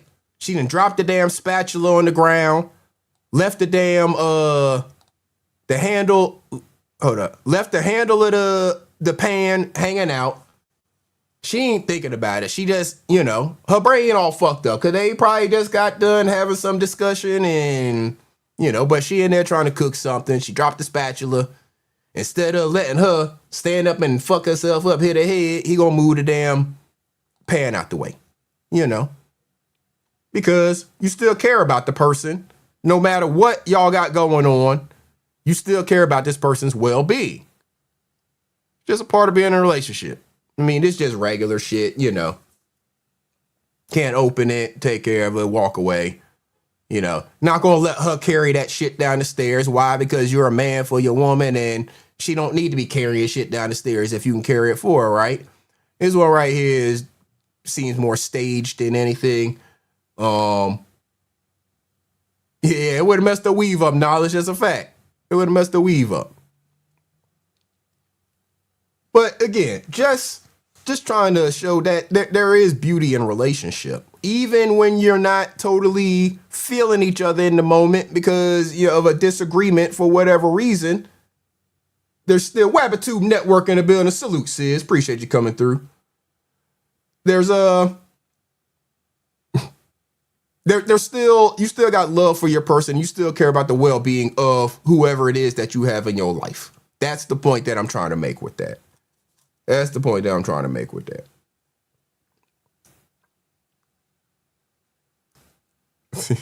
All right, so fellas, for real, this one right here, if you're married, if you've been in a, you know, any kind of long-term relationship with a woman, you know, y'all living together, stuff like that, this right here is something that I'm pretty sure you've experienced at least once. If you're anything like, you know, this type of person, and kind of the way that I am too when it comes to wanting to leave the house for certain things and stuff like that. Check it out.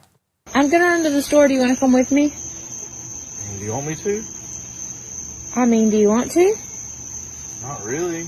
How long you gonna be gone? Not long. All right, well, I'll just stay right here. Oh, just come with me.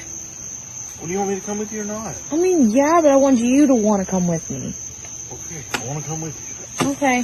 Just don't rush me while we're there. I want to take my time. Just be, like, happy and jolly to be there, okay?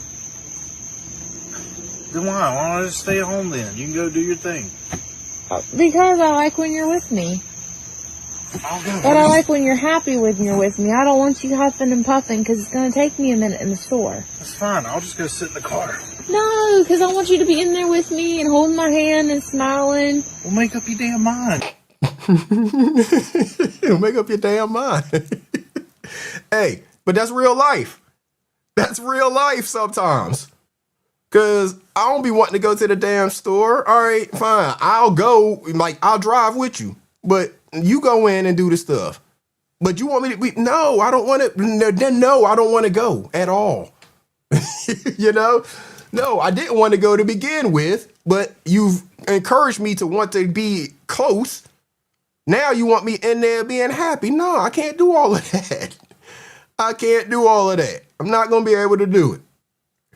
I'm not going to be able to do it. What are we doing here? You didn't convince me from wanting to sit here on the couch and chill to now I'm with you. Now you want me to do all these other things. No, what are we doing? Come on now. Come on now. I just got a couple more, y'all.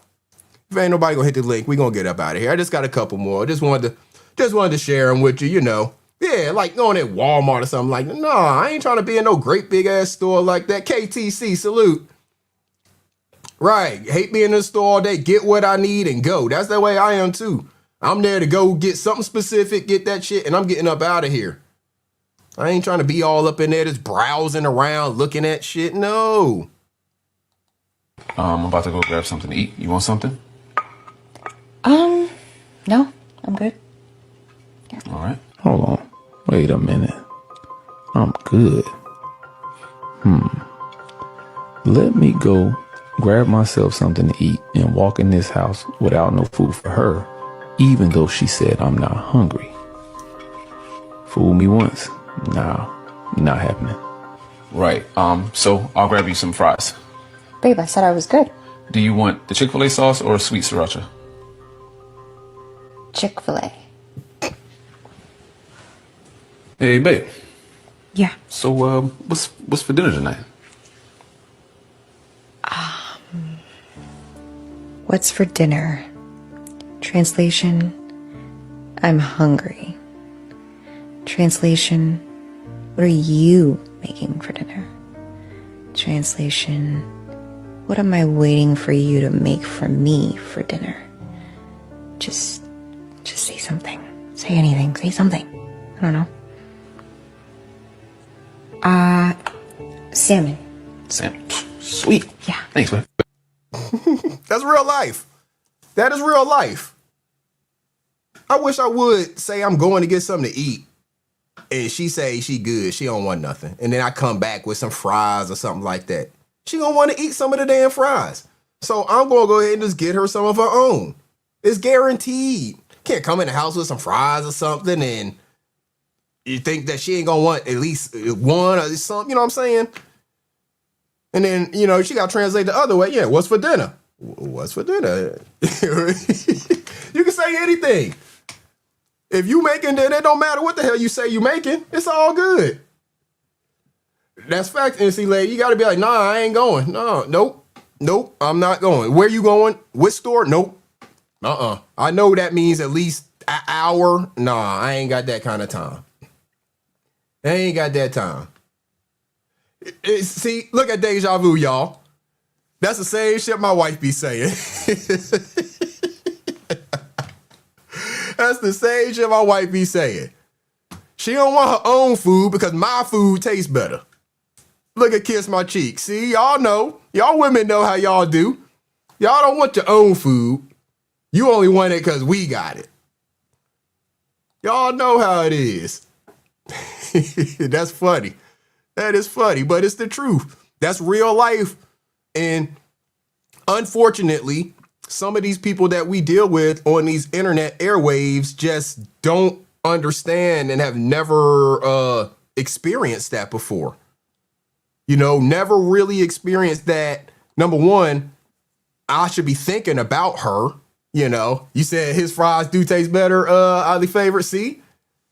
Love Lace, that's our food.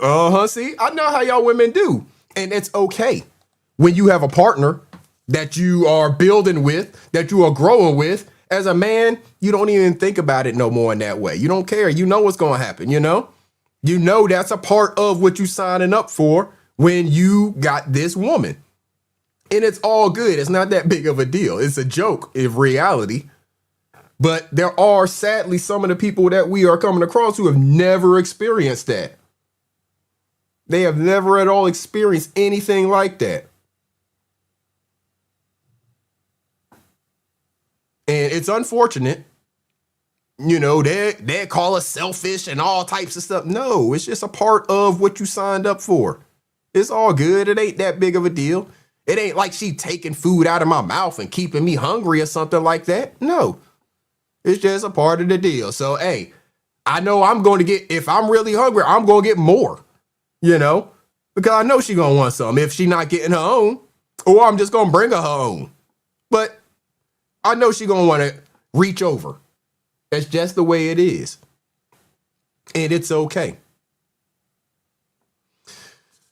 Now, we know we deal with some stupid people, and I know a lot of people don't think stupid is a nice word, but it's a real word and it has a meaning. So if it applies, then I'm going to apply it. And here are some signs that you might be dealing with a stupid person.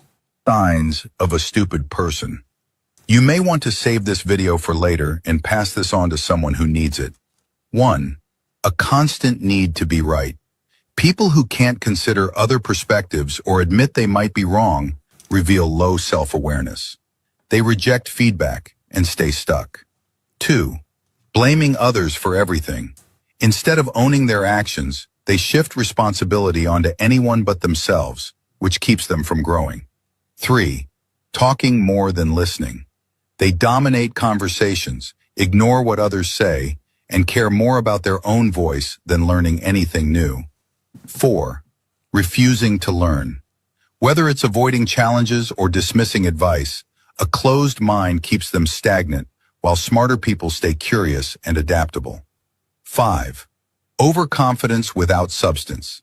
They act like experts without knowledge or experience, often speaking impulsively and exposing their lack of depth. 6. Judging others too quickly. Snap assumptions and stereotypes show a lack of empathy and almost always lead to unfair conclusions and strained relationships. 7. The perpetual complainer. They treat complaining as a form of action.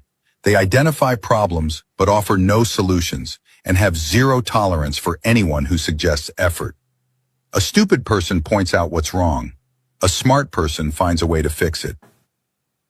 Yeah, I'm saying, man, that's the reason that I had to save and, you know, play the video, because it really describes so many of the people that we seem to encounter in this sector.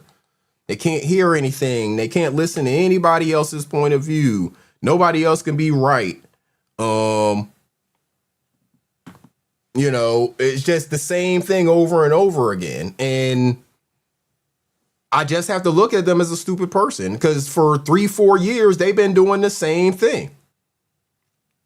I mean, always having to be right, always trying to explain how they're right and everybody else is wrong. You know, the finger's always pointing at everybody else.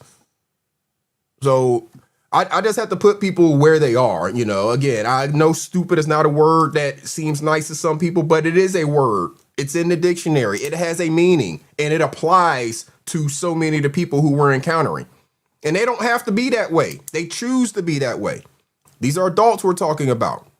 So being stupid is a choice that they are making. We don't have to accept it. You know, we don't have to encounter them. We don't have to engage with them. Because again, that's a choice that they are making. So I try to avoid them as much as possible. You can't, you can never 100% avoid people, or different types of people, because sometimes you don't even know a person is stupid until you actually engage with them, you know? So I do my best to avoid them. Types of people you should generally avoid. 1. The chronic complainer. When you have someone who turns every conversation into negativity, it becomes exhausting. This is different from occasional venting, because occasional venting has a purpose. But chronic complaining drains the energy out of the room and leaves everyone emotionally exhausted. 2. Fake people. These are the type of people who are sweet to your face, but talk badly behind your back. Third, passive-aggressive people. Now, don't confuse this with sarcasm or humor. True passive aggression comes from a place of moral superiority. Those little comments are meant to make you feel small. 4, highly judgmental people. A little judgment helps us set standards, but when every conversation becomes criticism of you, of others, of absolutely everything, it becomes toxic. Constant judgment destroys psychological safety. 5, the one that disappear when you need support, but always seem to reappear when they need a favor, advice, or validation. In other words, the relationship becomes very one-sided. Yeah, so again, we can avoid them. There's different people out here who we have to look for, look for the character traits in them, the actions that they, commit and stuff like that. And we can choose to avoid them. Shout out to Tesh Aziz on the super chat. He said, blessings. What happens when you have a solution and you're doing the work, but your wife or husband doing the same thing? What's next? You start being like them. This is true.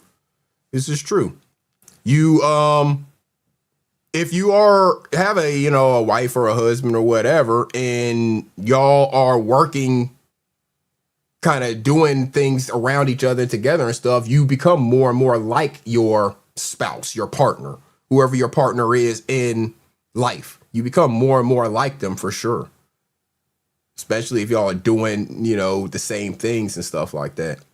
You absolutely become more and more like it. Man, y'all build better as a team together. 2 working together on any task is always going to be better than 1, So absolutely, Tesh, absolutely. So again, we can avoid them. We have options. It's up to us to decide how we encounter the people, how we decide to interact with them or not. And I just don't, if I can identify somebody as stupid, essentially, I feel like I can put that title on them, then it's not my job to educate them. And I don't have a whole lot of time or tolerance for wasting, with conversation on them and stuff like that. Nothing personally, even when it feels personal. 1, people project their inner world, their mood, their pain, their insecurities. That rude comment. It's a mirror of them, not a reflection of you. Hurt people hurt people. 2, stop overanalyzing random behavior. They ignored your text, looked at you weird, didn't say hi at work. Stop. Most people are in their own heads and it has nothing to do with you. 3, your worth is not equal to their opinion. Validation feels nice, but if your self-esteem depends on it, you're handing your power away. You are who you believe you are, not what others say or think. 4, protect your peace, not your ego. Ask yourself, will this matter a week from now? If not, don't give it your energy. Your peace is more valuable than winning an argument. Start taking nothing personally. Comment heart if you're choosing peace today. So that one there, I've had these videos that I'm playing right now. I've had these clipped for a couple weeks now. Been meaning to do this show and just haven't gotten around to it. And that one there made me think the most about the Loner 365 brand and some of the things that it stands for. They talk about stuff like that, right? I'm gonna play that one again because it's how to take nothing personal, right? So if you're walking through life and following kind of some of these things, you won't feel things personal because you're more concerned with protecting your own peace. You're not worried about getting recognition from people for the things that you're doing. Katana, good morning to you. How to take nothing personally, even when it feels personal. 1, people project their inner world, their mood, their pain, their insecurities. That rude comment. It's a mirror of them, not a reflection of you. So, very simply said, when a lot of these people out here on YouTube are trying to say things, they feel like it's demeaning to one of us. A lot of times it's them projecting whatever it is they have going on more so than any reflection of who we are, because in most cases, they don't even know who we are to have any real reflection of us. Hurt people hurt people. 2. Stop overanalyzing random behavior. They ignored your text, looked at you weird, didn't say hi at work. Stop. Most people are in their own heads and it has nothing to do with you. 3. Your worth is not equal. So that last one is for the people who are walking around thinking that constantly somebody else is thinking about them or talking about them or anything like that. Most of the time, that person ain't even thought nothing about you. You want them to be thinking about you or talking about you, but they ain't thought nothing about you. Dead Black, salute. Equal to their opinion. Validation feels nice, but if your self-esteem depends on it, you're handing your power away. You are who you believe you are, not what others say or think. So that's for a lot of the people who we see who are our attention seekers. Always seeking validation from somebody else. Come up to get somebody else to say how nice you look or, you know, those types of things. That's an attention seeker. That's somebody that's looking for external validation of their own self because they don't have enough self-worth to put themselves where they actually should be. Trina, I agree. A lot of people need to get out of their feelings for sure. But, you know, if you're seeking all this external validation, in a lot of cases, that's because you lack it internally. You lack the internal self-worth to put yourself where you need to be and don't feel like you need to be out in front of everybody looking at you to give you the validation that you need. I appreciate the deja vu. Stay fit.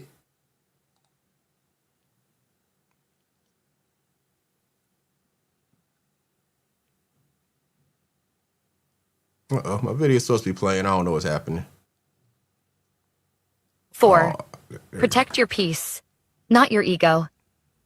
Ask yourself, will this matter a week from now? If not, don't give it your energy. Your peace is more valuable than winning an argument. So, anybody that questions why, you know, I'm just gonna say me, for example, why I'm not going live constantly to respond to everything that is said about me by whoever on, you know, YouTube or wherever they're saying it.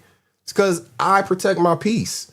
Everything that's said out here doesn't deserve a response. Hell, I don't even hear most of it, but everything that I do hear does not deserve a response. Is it going to matter? Yeah. Like Naj said, is it going to matter even 5 minutes from now? No.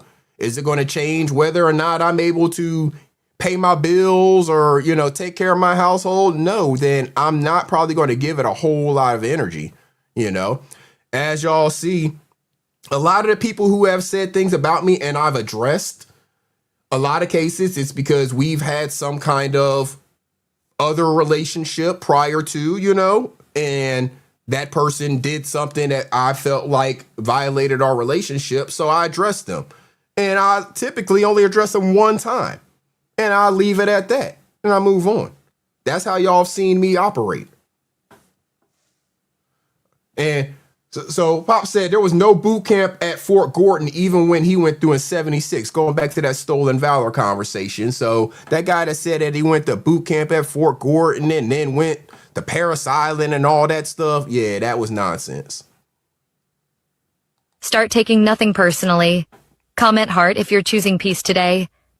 So it's up to you whether or not you decide to take things personally. It's also up to you to protect your peace. Like Deja Vu said, you got to protect your peace and detox from the bullshit. And that's facts. That's facts all day long. It is 100% up to you to protect your peace. And if you have been immersed in the bullshit, you know, constantly or whatever, you do have to do things intentionally to detox yourself from the bullshit. Because if you're 24/7, if you wake up in the morning, like say, for example, a person woke up and they got on YouTube and they went straight to listening to some negative shit talking about just something crazy. And they did that all day for however many hours they stayed awake, got however many little short hours of sleep, and then went right back into it. You're filling yourself with a whole bunch of stuff that you are going to have to actively do things to detox that from you. You can't just say, I'm going to not watch one day and I'm good. No, you're going to have to actively do things to reverse the course of all of the negative energy you've put into yourself. Like NC Lady says, everyone doesn't deserve your energy. And if you're taking in a whole bunch of negative energy, that stuff is building up in you. If you're not putting just as much, if not more positive energy in, then you're just going to be filled with a whole bunch of negative energy, spirit, thoughts, and it's just going to keep progressing. Who you surround yourself by and what you're taking in does have impact on you. Words have meaning. They have value. The energy you put out here in the world, it means something. And it's going to come back to you. I mean, y'all know what I say at the end of every stream. Do something good for yourself and something good for other people. After you do something good for yourself, do something good for somebody else. Why? Because you're putting that good energy out in the world. It's going to come back in a positive way to you in some way. But if all you're doing is going and spreading negative energy, then, hey, that's all you're going to continue to receive. You're going to wonder why are they always talking bad about me? Why is all this bad stuff always happening to me? All you're doing is spreading negative energy in the world. What do you expect? Psychology, the most dangerous pain isn't the moment someone hurts you. It's what happens afterward. It's the way your brain collapses the second they show kindness again. One soft apology, one "I miss you," one quiet smile, and suddenly your heart pretends the betrayal never happened. Not because you're weak, but because your nervous system is desperate for safety, and it confuses temporary peace with genuine love. Your mind begins to edit the truth. Maybe I overreacted. Maybe I'm too sensitive. Maybe they didn't mean it. So you stay, not for happiness, but for those rare flashes when they look like the person you hoped they could be. Then the cycle repeats. The hurt returns, but instead of blaming them, you turn inward. You tear yourself apart trying to understand why you didn't walk away. Your memories appear in painful bursts. The broken promises, the sudden sweetness, the perfectly timed "I love you" right when you were ready to leave. Before long, you start believing you're the unstable one. Psychologists call this intermittent reinforcement, the same system casinos use to keep players hooked. The pain is constant, but the reward is unpredictable, and those random moments of affection feel intoxicating. They force your heart to chase the next high, the next hope, the next version of them that doesn't actually exist. You're not in love with the person who hurts you. You're in love with the moments when they stop, and that's how peace becomes the thing you lose first. So, a lot of people in unfortunate situations like that, they had these monsters in their lives, and they don't see the person as a monster. They don't know the person is a monster because of the psychological thing that they've done in their own brain to tell them that it's not what it actually is. But a monster, a manipulator, will use that against you, knowing that that's the type of person that you are, to play on your soft heart, to play on your emotions, to play on whatever it is that they feel like they might be losing if you threaten to walk out of the door, even though you've been really a big part of the negative that continues to exist in their life. But again, unless a person's eyes are open to being able to see something like that, they just live in it and they'll blame themselves. They'll not know what it is that's actually causing them to feel the ways that they feel. And it'll just continue. It'll just be a cycle, like the video said. The cycle will just continue on because the person does not understand this is what they're dealing with.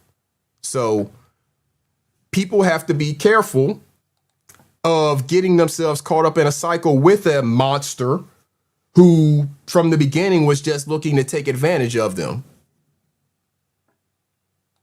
Why some people can't remember big parts of their childhood, or why certain memories feel blurry, distant, or completely gone. Psychology says this can happen when a child goes through something their mind wasn't ready to handle. It's called dissociative amnesia, and yes, it can be linked to childhood trauma.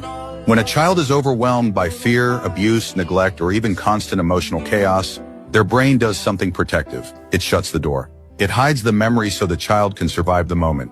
It's not weakness, it's survival intelligence. So instead of remembering the pain, the mind creates distance. It disconnects. It forgets. Not because the memory is gone, but because it was too heavy to carry. You'll see adults with dissociative amnesia say things like, "I don't remember much from when I was little. Everything from that time feels foggy. It's like I wasn't really there." These are signs the brain protected them when no one else did. But here's what most people don't know. The memory isn't erased, it's stored in the body, in triggers, fears, emotional reactions, and the way they attach to people. Childhood trauma leaves clues everywhere, even when the story is missing. Healing starts when you stop forcing yourself to remember, and instead ask, why did my brain feel the need to forget? The mind doesn't erase pain without a reason. It only hides what the heart wasn't ready to feel. Follow for more deep psychology facts about trauma, the mind, and emotional healing. So we know just from our, 3, 4, 5 years together on YouTube in this sector that we have a lot of people in this sector who are dealing with untreated and maybe even some undiagnosed childhood traumas. Anybody running around talking about mama's cooking, when the mama's passed and things like that. There's a whole bunch of things like that that shows some of the childhood traumas that a lot of these people are dealing with. Like I said, they're either undiagnosed or untreated. So they're walking around in the world as their untreated, undiagnosed self with all of that trauma that's still living within them and going around being the evil person, the evil people that they are amongst, the rest of us. And it's all because of things that they dealt with as a child. But like Knowledge just said, it takes time and a lot of self-admittance to your part in it. And I would change that a little bit, not necessarily, for speaking specifically about this, say the trauma happened to the child and they didn't actually take any part in it other than existing, right? It is still up to that adult now, who is no longer a child, to have the self-admittance that these things did happen in my life and that they could have created some form of trauma, that I'm continuing to hold on to, basically, in my brain. Whether I'm thinking about it actively or I've created the amnesia like they talked about in that one there, I am still dealing with the trauma that exists from that experience happening to me as a person. That's what these people have to understand. Yeah, you need to find something else to do together, perhaps like fantasy football. Facts, Dead Blacks. There's a whole bunch of things that people and us even could be doing that are positive, that are still competitive. We can talk junk to each other and all of that, but it doesn't have to be a tearing down because of some trauma that individual person has not dealt with from however many years ago, even possibly going back to their childhood. There's just a whole bunch of undiagnosed people out here, and I'm not shaming you at all. I would never shame anybody who has any kind of traumas, as I've always promoted on this channel from the very beginning. The National Suicide Prevention Crisis Line, 988 nationwide. If you are ever having any kind of mental health situation going on where, you feel like you need to talk to somebody, it's there. It's available for you. And if you want to go even further and set yourself up, with some mental health counseling with somebody or whatever, find a counselor, find a therapist, find whoever it is that you need to talk to out there to start working through whatever it is that you individually have going on in your brain that is creating a sense of trauma. That's what I encourage. It's not a judgment or anything. The only judgment I would have of a person is for them not actually taking their own accountability to address their own personal issues, because that's just a lack of wanting to grow. That's just a personal lack of growth, and I can't respect something like that. I can't respect an adult that's just, settling for whatever it is, and they won't, grow. They won't continue to seek actively growth. I don't respect that. So don't blame everything on your childhood circumstances when you're 40 now. What you grew up as a child cannot be seen. I don't want that. I don't want a person out here using that as the reason for the negative going on in their life as 40. Because that means you have not grown since you were a child, since whatever that was that happened to you. And that is more of saying a personal indictment than anything else.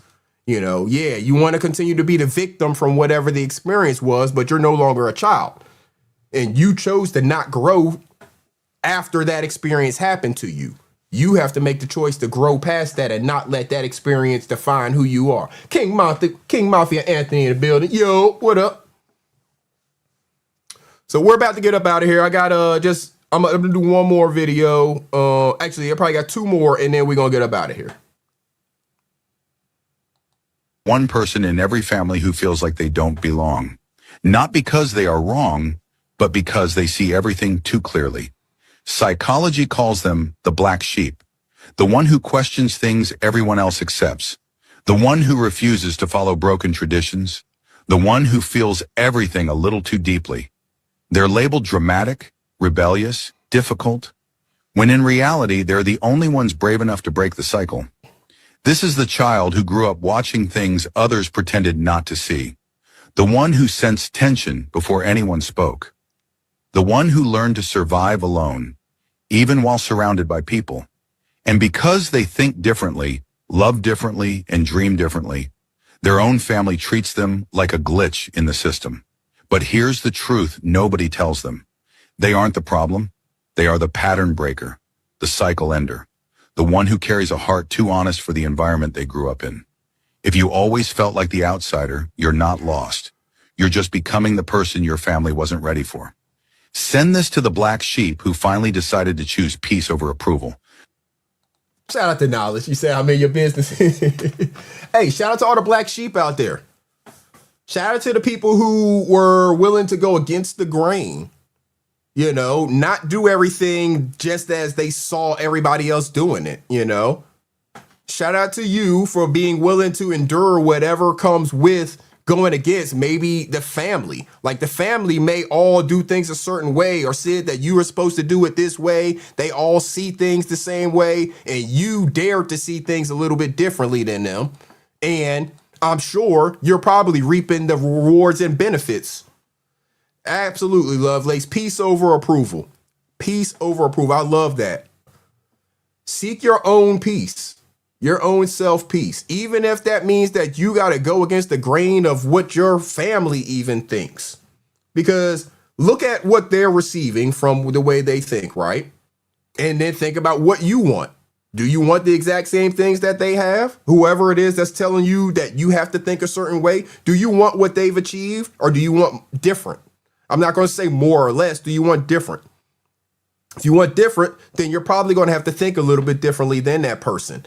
That may get you classified as a black sheep, but you have to be willing to endure that because like Lovelace said, you're looking for your own peace over the approval of anybody in this world. Salute to you, Dimitri. I appreciate that. I hope it's a great way for everybody to start their Saturday.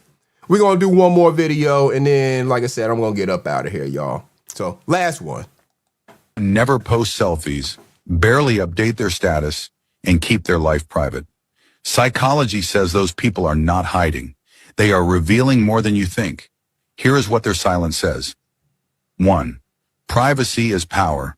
They don't trade personal moments for digital applause. They like controlling what others know. 2. Strong inner identity. They know themselves deeply. They don't need the internet to confirm their worth or success. 3. Quiet confidence. Their self-esteem is internal. They feel complete without likes or comments. 4. Thoughtful communicators. They speak with intention. They share only when something truly matters. 5. Mental clarity. They understand how social media can distort reality. They refuse to compare their life to filtered highlight reels. So the next time you think someone is shy or boring because they don't post, remember this. Some people choose real life over the performance of life.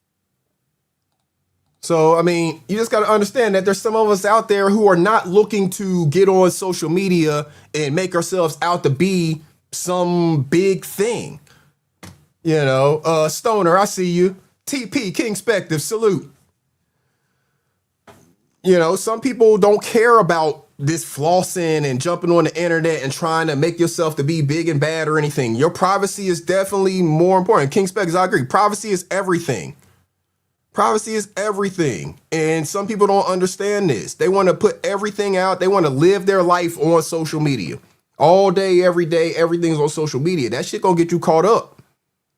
It's going to get you caught up. And it's not really making you look like this big person to anybody who actually really has stuff or anybody who don't care about that. Shout out to Rachel Banks, man, on the Cash App. Salute to you. That is greatly appreciated. She said, excellent live 100. I appreciate you, Rachel Banks. Thank you so much for that Cash App.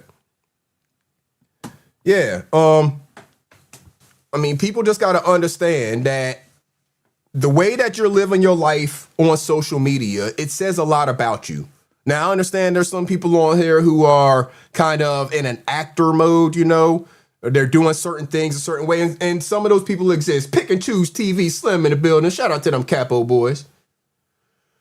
Some people don't give a damn about any of that. A lot of us don't give a damn about any of that. We are out here living our lives. We get on social media. You know, me going live, I do it because I want to. I do it because I have fun doing it when I am. And typically I do it because I have something to talk about. You know, but I ain't going to be living my life on here. That's what I'm saying to you in terms of my everyday life going out. Y'all don't see me doing stuff, you know. Y'all don't see me out at dinner with my wife. Y'all don't see any of that stuff I do. We're living regular life. Why? Because it's not important for me to show that to y'all. Whether or not y'all think I live a real life or not is not important to me. It doesn't make, you know, anything move in my life, what any individual person thinks about how I live my life. Lovelace, yes, those digital footprints are forever. Conduct yourself responsibly. For sure. Those digital footprints are forever. You put this stuff out there on video. You say things. All of that stuff is out here forever. And you don't know how it might come back to haunt you. You know, so I wouldn't be just saying random shit thinking that it's just the internet. But, man, go out there and live a real life. Go out there and live a real life. When you going out to dinner with your significant other, man, that we don't need to see that. We really don't. Enjoy your time with your person. I mean, the people who are out here putting out content, that's one thing. When you are just, you know, doing it and you talking, enjoy your dinner. You talking shit at dinner and your spouse is sitting over here trying to enjoy their meal. Shit like, no, come on now. We don't need to be doing that. We don't need to be doing that. There's a whole bunch of things that people put out here on this internet and we really just don't need to be seeing. That is your business. And that is probably a big part of why your relationship with that person is not where you want it to be. Because you're putting too much focus in trying to concern what the people on the internet think about that relationship as opposed to what that person that is in that relationship with you thinks about that relationship. And that should be the most important. What does my spouse, my partner in this relationship think about this relationship? Does she think that I am putting forth the effort, same amount of effort, if not more, as she is into this relationship? Does she feel like I'm a 100-100 partner? We don't do 50-50s around here. We give 100%. So does she feel like I'm a 100-100 partner with her in this relationship? Or does she feel like she's giving 100 and I'm only giving 50 because I'm fucking around on the internet worried about what internet people think about me? You know, salute to each and every one of y'all. I feel like I have built up a, however we want to phrase it, relationship with y'all because for the last 3, 4, 5 years, we have been interacting with one another. We have been talking to one another in chats, on panels, stuff like that. So yes, we have built a form of a relationship. But for me to allow any one of y'all's relationship that I have with y'all to have an impact on my relationship with my wife or really anybody in my real life, yeah, fuck out of here with that. Fuck out of here with that. That'll never happen. That'll never happen. Relationships have levels. You know, there's levels to this. You know, I've been through some stuff with some of y'all being talked about and stuff like that on the internet, but that don't compare to the shit I've been through with some of my Army and Air Force brethren. Right? At Lovelace, that's a fact. See, y'all don't know. Lovelace and I have been basically since day one, going back to the days in the Kwame Brown chats, Lovelace and I have been linked together, you know, communicating. It is what it is. Since day one, it's just been a good rapport. She's always respected my relationship. I've always respected her. You know what I'm saying? Nothing has ever been any of this weird stuff y'all hear people talking about, and y'all will never hear any of that coming from me and Lovelace because it's never been anything like that. It's always been a respectful relationship. You know, we say happy holidays to one another. Things like that. We check on one another if we know something is going on in somebody's life. Why? Because we've built that kind of a relationship outside of this YouTube thing, you know? So those things exist. So yeah, I would say that my relationship with Lovelace is a lot different than a lot of the other people on the platform. Yes, because for about 5 years now, we have had an outside of YouTube communication type relationship. You know, I know things about her that y'all don't know because she has told me out of, you know, just having a conversation, and y'all won't hear it from me ever. You know, it ain't nothing embarrassing or nothing like that. You know, it's just regular real life shit. And she happened to share it with me, and I've shared things with her, you know, just regular stuff like that. But that ain't none of y'all's business because that's our relationship, you know. The fact that y'all don't know about any of the things we talk about solidifies our relationship even more. You know what I'm saying? But that's the way that we operate, and I respect that, you know. We respect that about one another. One thing that I failed to show earlier, and when we were talking about the Stolen Valor stuff, right? So really quickly, I'm gonna share this because I showed the uniforms, I showed all that stuff. And shout out to Sis. Sis is live right now. I'm about to go over there as soon as I finish up. I'm about to be done here. I just wanted to show this really quickly because I shared the uniforms, right? But y'all saw a whole bunch of people with Stolen Valor with uniforms. I've shared this before. I'll share it again. All you got to do, Google search Blood Brothers, Mountain Home Air Force Base, or Mountain Home, Idaho. You only have to put Air Force Base in there. But if you do, it's going to get you the same thing. Blood Brothers, Mountain Home, Idaho. What do we know about Google? It brings you up an AI overview. What does this thing say? Y'all know my name. It ain't no damn secret. My last name is Young. It was on the damn uniform, right? But what does it say? Google search Blood Brothers Mountain Home, Idaho. Blood Brothers Mountain Home, Idaho refers to a 2015 news story about airmen at Mountain Home Air Force Base in Idaho who saved a fellow airman's life after a severe injury, creating a bond described as Blood Brothers, highlighting wingman support in high-stakes situations. If you read down the key details of the incident, airmen of the 366 Equipment Maintenance Squadron at Mountain Home Air Force Base, including Aaron and Young, that would be me, yeah, who saved Airman First Class Saul Vasquez. Vasquez suffered a severe injury, tearing his radial artery from a small bolt. The airman used improvised medical training like a tourniquet to keep him alive until professional help arrived. The event emphasized strong bonds of wingman culture in the Air Force, showing how quick action saved a life and forged a deep connection. So if you just scroll down, there's an article, the first article that comes up. It's an airforce.mil article, letting you know this is official shit on the Air Force military website. However, it's a public article. You can view it. Oh, who's that over there? If you look at the top, you see names Young, Hearn. Over on this side, you see Pearson. Aaron is all the way to the far right and Vasquez is in the middle. You know, the article is here. I don't have to make up shit. My name right there, Stephen Young, Staff Sergeant, you know, in the fucking article. So when I say that I got military service and I have a problem with people stealing valor and shit like that, why? Because in the fucking military, I saved somebody's life. Was it in the combat zone? No.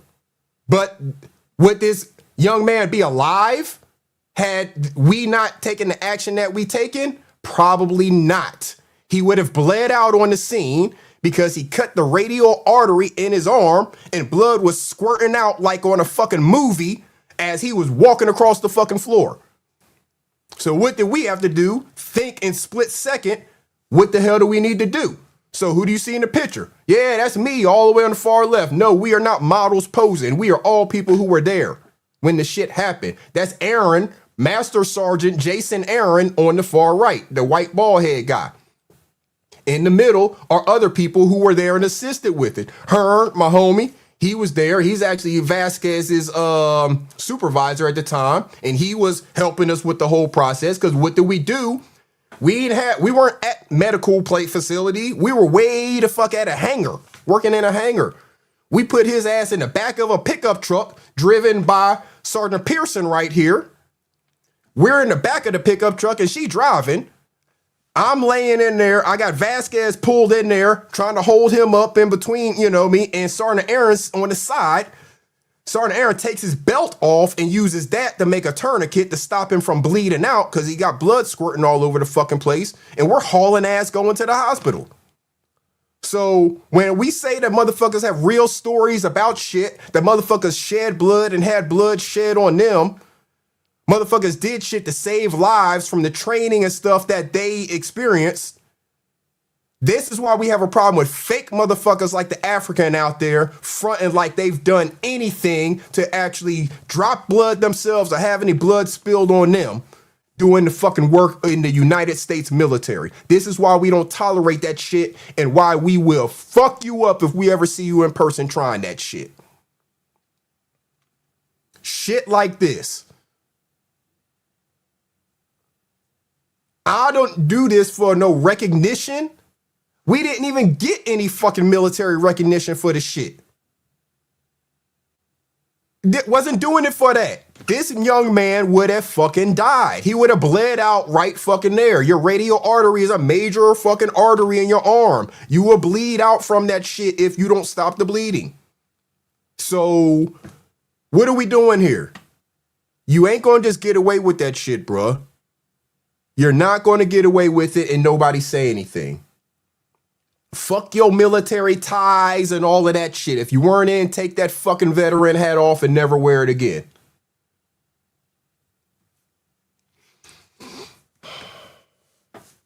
Like I said, I ain't sharing this shit for no recognition. I'm just sharing for showing the real. This happened in 2015. Showing the real of what it is actually like for somebody to actually be in the military, to serve, to go through some shit with some people. And how we don't take very kindly to people faking like that shit is okay. So I'm gonna get up out of here, y'all. I appreciate y'all for rocking out with me. We're here for just a little over 3 hours. We talked about the Stolen Valor stuff pretty intently, and we may do some more shows reviewing some of them Stolen Valor videos because those were pretty funny. And it's kind of fun to review some of those because seeing these people get called out for their bullshit it's just hilarious to see the way that they get called out sometimes, So I may find some more of them Stolen Valor videos, or we may do another live stream at some point where we're reviewing some of those. But I appreciate everybody that came through. Everybody had the opportunity to hit that like button. Appreciate all of the super chats, man. Y'all definitely hooked the brother up today. Trey Spectives came through multiple times on the super chat, steady grinding on the super chat. I had Rachel Banks hit me in the Cashapp. Man, shout out to all of y'all that supported. I appreciate you. Just hit that like button. That's the main support that we're looking for. Hit that like button. Share it if you feel like it. Shout out to Dead Blacks coming through on that super chat. Let me find the comment. That $9.99 just said salute. Shout out to Ear, said good live. Deja Vu, great live. You enjoyed yourself. I appreciate everybody came through. Everybody that enjoyed themselves. Everybody that commented, hit that like button, just engaged in it. I appreciate all of y'all. I appreciate you too, Holly Favor. I appreciate all of y'all. Seriously. Y'all may not think it. Hey, and on a funny note, when we be in other people's chats and stuff like that, I don't be dropping everybody now, y'all. I'll drop Cleveland and them if they bullshitting and stopping the show. But Tamika's and all of them, I ain't dropping them. Salute to y'all, man. Y'all hit them links. Y'all talk y'all shit. Now if you stop the show, then yeah, I might be coming to drop you. Because if you up there just want to ask Sid, how you doing today? Shit, like, what are we doing? We in the middle of a show. You hit the link to ask Sid how he doing? Come on now. Ain't nobody here to hear that. So that's what I'm saying. Read the room. Y'all just got to read the room You ain't got to worry about me looking or trying to, you know, cut you off, drop you off the panel or nothing like that. Just read the room. Don't go up there stopping the show, and you ain't even got to worry about old Iceberg. I got to update the list. Who else I got to put on the list, Lovelace? Appreciate you, Solstice. Appreciate everybody that's saying it's a great live. I enjoyed myself. We're going to do more like these. We're going to definitely do more like these, talking about some real life subjects, you know, and getting some content from other places, not necessarily reviewing stuff right here in the sector. We got plenty of people who do a great job reviewing that content. Like I said, I'm about to go over to Sis and see what he's talking about. You said if they can't read well, oh, well, there's a whole bunch of them that can't read well either. That list's going to get too long, Lovelace, to keep up with. We should just put Quamites on there for people who can't read well. Yeah, ask him if he rolled up yet, Draco. I'll be dropping folks deja vu. Hey, deja vu. If somebody acting foolish, I would show enough spend the money to drop them. If they gonna stop a show with just nonsense, I would definitely do it. You know, there's only certain people that I'm gonna do it to, or certain instances where I'm gonna do it, I should say. I'll do it to anybody that's stopping the show, but there's only certain instances I'm gonna do it, you know. But shout out to y'all. Let me get out of here. I'll mess around and keep talking for another 20 minutes. I appreciate y'all. Thank you so much, everybody that came through. Everybody had the opportunity to hit that like button. Everybody who enjoyed the show. We're going to do more of these. I'm going to find some more videos and stuff to make sure that we have some content outside of the sector to talk about a little bit and, you know, really talk about some real life issues that we are experiencing out here in the world. So until next time, good people, y'all make sure y'all do something good for yourself and then do something good for somebody else, man. It will really make you feel good to do something good for somebody else. Make sure y'all check out that loner365.com. Respect goes a long way. That's a bar, man. Respect goes a long way. Shout out to the merch. Shout out to all the content creators out here with the merch stores. I got a merch store. Sis got a merch store. You got that Loner 365. Ears, I think your store's still up. Ears got a merch store. Shout out to all the good content creators out there and everybody who's got their merch stores and all that good stuff going on. I appreciate all of y'all. Y'all make sure y'all have another one. Now I'm going to see y'all around on these YouTube streets. Until next time, good people, this is Iceberg. Salute. Now, as they say in your country, let us be out.